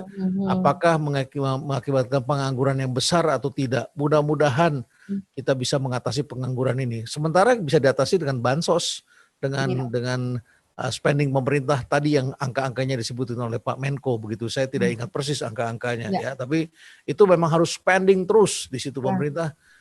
Saya mengelola lembaga pelatihan aja, saya menunggu pemerintah ini kapan keluarin budget pelatihannya, begitu, supaya trainer-trainer saya bisa bekerja. Begitu, Coba tolong dengar Pak Menko. Ya. Jadi kalau menarik Pak Renald, tadi ada bansos, kemudian spending pemerintahan. Mungkin Pak Renald punya tips buat di daerah, Pak, karena kita tahu acara ini juga dihadiri oleh para pimpinan daerah. Tips dari Pak Renald agar tidak terjadi resesi, kemudian inflasi, dan kita bahagia dari tahun seperti apa, Pak? Itu pertama, tahan dulu, dan saya ingin tanya ke Pak Gubernur, karena kita tahu Gubernur Kaltara ini luar biasa pembangunan infrastrukturnya, dan yang menjadi pertanyaan adalah bagaimana pengembangan infrastruktur di Kaltara hingga akhir tahun 2020 dan bagaimana mengatasinya saat COVID-19. Silakan Pak Renald dulu, Pak. Oke, jadi tipsnya bagaimana? Nah, pertama bagi pemerintah daerah tentu saja adalah bagaimana sekarang tadi udah saya sebutkan, penyerapan itu harus ditingkatkan, ya, penyerapan ditingkatkan dan bekerja sama dengan Muspida, dengan kejaksaan setempat, dengan BPK setempat, BPKP, agar teman-teman berani melakukan spending, ya. Jadi lebih baik dilakukan pengawasan bersama agar tidak menjadi beban di kemudian hari, karena banyak sekali teman-teman kita juga takut mau melakukan spending begitu ya, karena nanti ada persoalan hukum dan sebagainya. Tapi ini kita dalam keadaan darurat memang harus cepat spendingnya begitu ya, supaya masyarakat menikmati perputaran uang itu. Itu yang pertama. Yang kedua, tentu saja pemerintah harus memperbaiki bisnis prosesnya. Nah, sekarang semuanya sudah ada pendekatan digital, maka kita harus benar-benar melakukan itu supaya bisnis proses kita benar. Mengapa Kementerian PUPR bisa bergerak cepat? Ditanya berapa hari itu China bisa bangun rumah sakit 1 minggu, Indonesia bisa nggak? Kata Pak Menteri bisa 3 minggu, kata Pak Basuki itu digalang 3 minggu. Jadi itu 3 minggu rumah sakit secepat itu, keajaiban di dunia bikin rumah sakit ya 3 minggu jadi di Pulau Galang. Kenapa bisa begitu? Saya tanya sama Pak Basuki. Jawabannya adalah karena dia fokusnya pada bisnis proses. Bisnis proses di dalam pemerintahannya itu, dalam kementerian itu, bisnis prosesnya benar dan jelas. Nah, kalau bisnis prosesnya jelas, maka peranan leader menjadi lebih mudah. Tapi kalau ada leadernya strong, bisnis prosesnya buruk, terperangkaplah kita. Ya, itu yang kedua. Yang ketiga, tips untuk pemerintah itu adalah teman-teman, mari kita bekerja hapus pungli, jauhkan pungli. Saya kebetulan anggota tim saber pungli di kantor Kemenko Polhukam, begitu dengan Pak Mahfud, sebagai anggota Pokja, staf ahli, sebagai tim ahli, ya, kelompok ahli di tim saber pungli. Saya melihat seringkali di lapangan itu orang kecil memeras orang kecil. Ya. Jadi kita fokus pada yang besar, ternyata juga terjadi orang kecil memeras orang kecil. Apa misalnya? Misalnya pengantar bunga, pengantar apa yang pakai mobil L300 dicegat oleh Dishub, dicegat oleh preman lokal, diperes, pungli. Itu menghambat perekonomian sehingga akibatnya mereka tidak bisa membayar terhadap pendapatan daerah.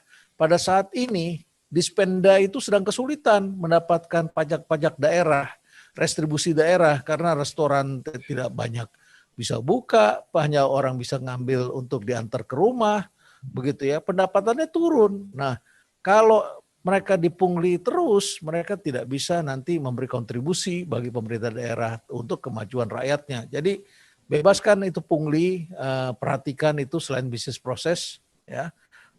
Itu adalah tips untuk pemerintah. Kalau untuk pengusaha di zaman sekarang ini, periksa kembali cost structure. Karena struktur biaya kita itu adalah struktur biaya pada saat ekonomi bagus. Pada saat ekonomi lagi bagus, tumbuh, biasanya kita biaya mahal-mahal dikit kita keluarkan, kita bayar, orang perlu sedikit kita tambah lagi. Tapi ketika dalam keadaan sekarang, ternyata baru kita sadari kita tidak memerlukan biaya sebesar itu. Ada biaya-biaya yang bisa kita hemat, lampunya bisa kita ganti lampu hemat energi, dan lain sebagainya. Sampah bisa didaur ulang, dan sebagainya. Banyak ternyata tempat yang bisa kita hemat dan biaya bisa kita kurangi. Jadi kita perlu melakukan terobosan-terobosan efisiensi di samping investasi pada tenaga kerja. Karena kita harus berpikir 1 sampai 3 tahun ke depan. Kalau pandemi ini berakhir, kita masih bisa survive apa enggak? Selama kita ada uang, kita invest untuk hal-hal yang bisa menyambut 2-3 tahun ke depan dan hemat biaya agar kita bisa berkompetisi dengan baik. Oke, baik. Terima kasih Pak Renal. Ya. Pak Irianto, tadi ada tips ya dari Pak Renal. Pak Irianto, selamat malam.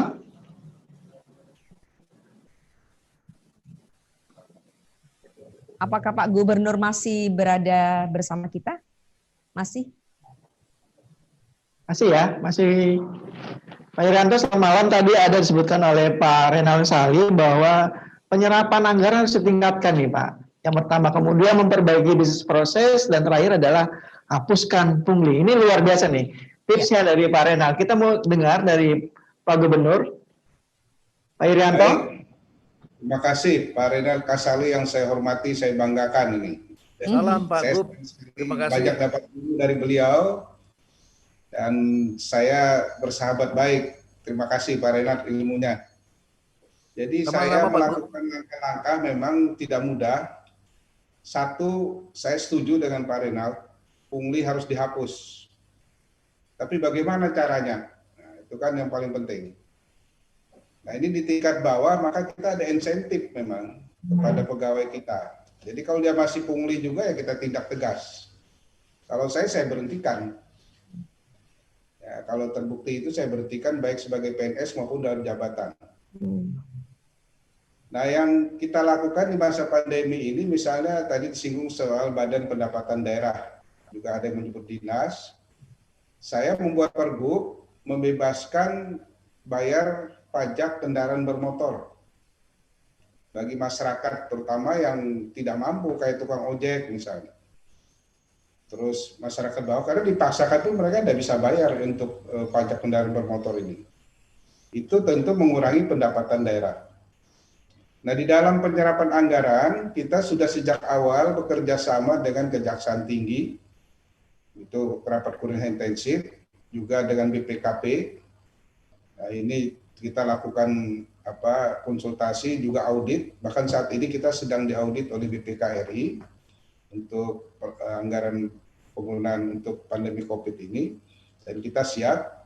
Dan saya juga sependapat betul proses yang perlu diperbaiki. Ini Pak Renat memang sangat cerdas melihatnya. Proses ini yang sering menjadi masalah hukum di kemudian hari. Jadi sejak awal proses ini kita menggunakan cara-cara yang sesuai tuntutan zaman, transparansi. Jadi kita memenuhi syarat-syarat apa yang diatur di dalam pelelangan, dan itu harus ketat sekali. Dan kalau ada yang keliru, kita tidak sungkan-sungkan berkonsultasi dengan pihak BPKP, dengan Kejaksaan, dan saat ini kita selalu dibimbing oleh tim Kupsurga KPK. Yang melakukan pertemuan rutin untuk di Kaltara ini dipimpin oleh Pak Maruli dari KPK koordinatornya. Kita selalu koordinasi dan ada rapat-rapat secara virtual. Dan untuk saya sampaikan, alhamdulillah Kaltara menjadi salah satu provinsi yang terbaik di dalam menindaklanjuti semua rekomendasi di Kupsurga KPK ini. Bahkan kita pernah dapat penghargaan tahun lalu dalam pencegahan korupsi ini bersama-sama Provinsi Jawa Tengah dan Banten di dalam hari korupsi sedunia itu di KPK. Ini adalah satu pencapaian yang tidak mudah, tapi memang bagi saya sebagai gubernur memang banyak yang tidak suka untuk melakukan perubahan-perubahan di dalam pengadaan barang dan jasa ini. Dan orang selalu menduga seolah-olah kalau lewat gubernur itu bisa dapat pekerjaan, itu enggak. Saya bilang Anda ikuti aja, rela ikuti persyaratannya. Dan saya tidak mau staf saya menjadi korban untuk hal-hal yang sifatnya memang itu tidak diperlukan. Jadi kita menerapkan aturan, dan itu saya lakukan sejak saya jadi sekda di Kaltim atau saya jadi pejabat di Kaltim. Nah pengalaman seperti ini penting. Nah yang kedua saya kira yang paling penting adalah kita membangun networking. Networking ini saya kira salah satu kunci keberhasilan yang penting dengan semua pihak. Tapi itu juga kadang-kadang di dalam masa pandemi ini, betul kata Pak Renal Kasali, teknologi digital ini yang perlu kita aktifkan, dan langkah-langkah percepatan dalam menangani satu masalah itu sangat dibutuhkan. Nah kita untuk penyerapan anggaran ini Pak Renal dan seluruh peserta, Kaltara memang cukup baik. Dan dalam hal ini karena kita juga tidak terpaku kepada kalau ada kekhawatiran, iya, tapi saya selalu memberikan asistensi dan dorongan dan monitoring sekaligus pengawasan kepada staf saya yang melaksanakan anggaran ini. Masalahnya saya sampaikan pada saat rapat di Istana Bogor dengan Presiden, penyerapan anggaran ini jangan hanya dilihat dalam satu sisi, anggaran itu harus dibelanjakan. Tapi juga harus dilihat secara komprehensif. Anggaran itu hanya bisa diserap kalau ada pemasukan. Nah, persoalannya pemasukannya ini bermasalah. Satu, misalnya ada pihak lain yang memang juga harus diperbaiki sistemnya, misalnya di Kementerian Keuangan. Karena banyak sekali daerah-daerah ini dana kurang salur, terus penyaluran dari pusat juga kadang-kadang terlambat. Nah, yang kedua juga pendapatan daerah asli, pendapatan asli daerah ini kan semua daerah menurun. Nah, kalau uangnya nggak ada, apa yang mau dibelanjakan? Jadi yang dibelanjakan itu juga menunggu anggaran yang masuk. Nah, orang kadang-kadang, oh APBD ditetapkan misalnya sekian triliun. Nah, belum tentu angka itu ada di dalam kas daerah karena menunggu masuk kalau apa dari transfer dari pusat atau menunggu setoran dari pajak yang kita tarik untuk pendapatan daerahnya. Nah, masalah-masalah ini tidak bisa berdiri sendiri dalam penyerapan anggaran. Yang masalah lain dalam penyerapan anggaran ini juga pihak ketiga. Ini juga penting untuk kita sudah dilelang, sudah menerima uang muka, pekerjaan lambat. Nah, ini juga peran dari kita sendiri selaku pemerintah untuk mendorong, karena pada umumnya penyedia jasa itu mengambil uangnya itu pada akhir. Nah, ini saya selalu menekankan kepada kepala OPD atau pengguna anggaran agar mereka juga berkoordinasi dengan penyedia jasa untuk mengambil termin anggaran itu sesuai perjanjian kontrak. Ini semua segera terjadi di semua daerah. Karena biasanya penyedia anggaran itu mengambil, kalau sudah selesai anggaran itu lebih mudah. Jangan lagi berpikir penyedia jasa itu berurusan untuk mengambil anggaran itu selalu membayar, itu harus dihapus itu. Dan kalau ada seperti itu sebaiknya dilaporkan dan bisa dipertanggungjawabkan laporannya. Itu jangan menjadi sesuatu yang laporan tanpa data dan fakta, itu juga kasihan atau hanya menjadi isu. Jadi saya kira apa yang disampaikan Pak Renat dan juga jadi Pak Menko tadi, saya juga termasuk orang yang selalu optimis menghadapi satu situasi yang rumit atau kompleks ini. Ya. Karena optimis itu adalah upaya kita untuk bisa berhasil mengatasi masalah dan bagian dari solusi. Di tengah kita yang menghadapi resesi paling tidak, itu saya kira bukan persoalan yang mengkhawatirkan kita, tapi kita harus tetap bisa menggerakkan ekonomi ini bagaimana walaupun dia negatif, tetapi ekonomi harus tetap berjalan. Dan ya, masyarakat yakin, saya kira pemerintah melakukan langkah-langkah secara optimal dan berusaha secara maksimum untuk mengatasinya. Terima kasih. Ya. Oke, baik. Terima kasih Bapak Gubernur. Anda menjelaskannya dengan sangat tenang, cool gitu ya kalau anak muda bilang. Dan apus sekali Mbak ini ya untuk ketenangan Pak Gubernur kita ya menghadapi masa-masa buruk ini kayaknya. Oke. Beliau sempat optimis. Tanya terakhir buat Pak Renal. Beliau masih optimis nggak Mbak? Ya, oke. Optimis. Kita semua tentu optimis bisa mengatasi badai COVID ini. Semoga segera berlalu. Ya. Baik, Mas Ade, Mas Maya Santo, kita sudah 2 jam 47 menit berdiri di sini memandu acara ini. Alhamdulillah semuanya semoga mendapatkan pencerahan dari narasumber yang hebat-hebat. Dan jangan lupa kita sebelumnya akan foto bersama dulu karena kapan lagi kita ketemu orang-orang hebat ini. Tokoh figur publik yang prominent di Indonesia Raya. Ya, Prof. Renat, apakah masih berada di tempat? Saya masih di sini. Siap, terima kasih. Pak Yuri? Masih. Oke. Kalem sekali Pak Yuri ini. Dan selalu tersenyum. Pak Yuri sehat, apa kabar Pak Yuri? Alhamdulillah baik. Oke, Pak Sutrisno masih di tempat? Nggak ada lagi. Baik, Pak Gubernur tentunya masih ada di tempat dan ini kebanggaan kita. Baik, kita akan sesi foto bersama. Saya akan bagi menjadi 3 sesi. Kita mulai ya. Siapkan pose terkeren Anda. Ya. Oke, mohon diaktifkan kameranya. Ya. Oke. Sesi pertama. Belum? Sesi pertama. Saya mau kasih jempol. 1, 2, 3. Oke. Sesi kedua boleh ganti pose. 1, 2, 3. Oke. Sesi ketiga. Ya, sesi ketiga. Prof. kayaknya perlu berdiri kayaknya ya. Kelihatan ya. 1, 2, 3. Sehat terus, Prof. Terima kasih Pak Yuri. Suara Prof sudah parau itu. Iya. Oke, baik. Bapak Sukses dan selalu Ibu. Pak Gub. Ya. Bapak Ibu, terima kasih. Untuk Tribun Kaltara, saya ucapkan juga selamat. Semoga sukses. Terima kasih Pak Renal. Terima kasih Prof. Baik. Sebelumnya Mas Ade, tentu kita ucapkan terima kasih sekali lagi kepada seluruh narasumber, kepada seluruh peserta Sarasehan Nasional ini, karena sudah setia bersama kita ya 2 jam 47 menit, hampir 3 jam. Tetapi jangan lupa acara ini kami kembalikan kepada pembawa acara kita Nurwulan Puspa Negara. Terima kasih sekali lagi. Terima kasih semuanya. Sampai jumpa di lain kesempatan. Prof. Renal. Jangan lupa main ke Kaltara Pak Renal. Siap. Terima kasih. Pak Gubernur, terima kasih banyak. Mohon maaf ya kalau ada hal yang kurang berkenan. Ya, Pak Ahmad Yuryanto, selamat. Makasih banyak. Terima kasih semua. Terima kasih. Terima kasih Bapak. Yang tidak bisa kita sebutkan satu persatu, Mbak Weni, terima kasih kepada pimpinan daerah, kepala dinas dari instansi TNI Polri. Jaga tetap kesehatan dan ingat selalu pakai masker. Ya, dan kita optimis ya menghadapi COVID ini kita bisa berlalu semuanya. Oke, baik. Kita kembalikan kepada Nurwulan. Assalamualaikum warahmatullahi wabarakatuh.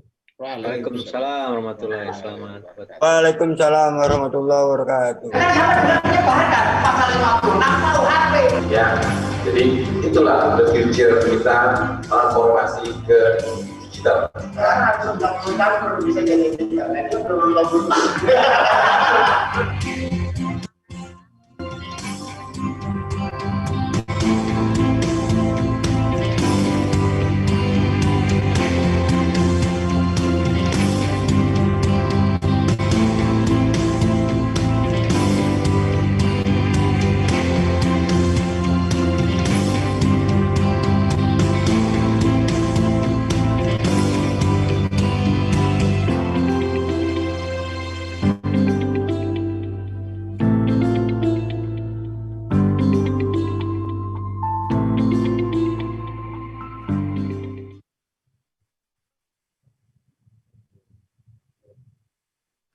Baik, pemirsa dan seluruh peserta virtual meeting tadi telah kita saksikan dan kita ikuti bersama Sarasehan Virtual Ekonomi Nasional dengan tema menggerakkan roda ekonomi di tengah pandemi COVID-19 yang telah menghadirkan narasumber yang sangat luar biasa yaitu Menko Perekonomian, Kepala BNPB, Dirjen Pencegahan dan Pengendalian Penyakit Kementerian Kesehatan Republik Indonesia, Ketua Bidang Kebijakan Publik Apindo, Gubernur Kaltara dan juga founder Rumah Perubahan, dan tentunya juga yang telah dipandu oleh 2 narasumber yang tak kalah luar biasa, yaitu memimpin redaksi Tribun Kaltim dan tribunkaltara.com, Bapak Ade Maya Santo, dan pemimpin redaksi Tribun Sumsel dan Sriwijaya Pos, Ibu Hajah Elweni Ramdiastuti. Sekali lagi tepuk tangan yang paling meriah hadirin sekalian.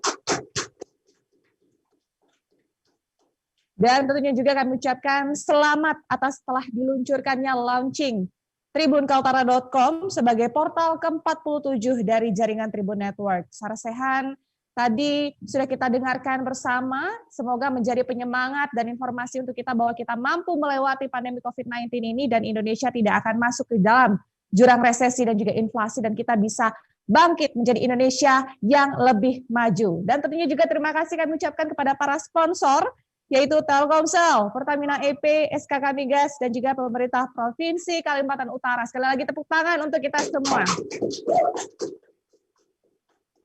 Dan tanpa terasa kita telah sampai di penghujung acara. Atas nama seluruh rekan-rekan yang bertugas pada malam hari ini, saya Nurwulan Puspa Negara mengucapkan terima kasih atas kehadiran dan juga kesediaan seluruh peserta hingga akhir acara. Dan akhir kata, wassalamualaikum warahmatullahi wabarakatuh. Sampai jumpa. Waalaikumsalam.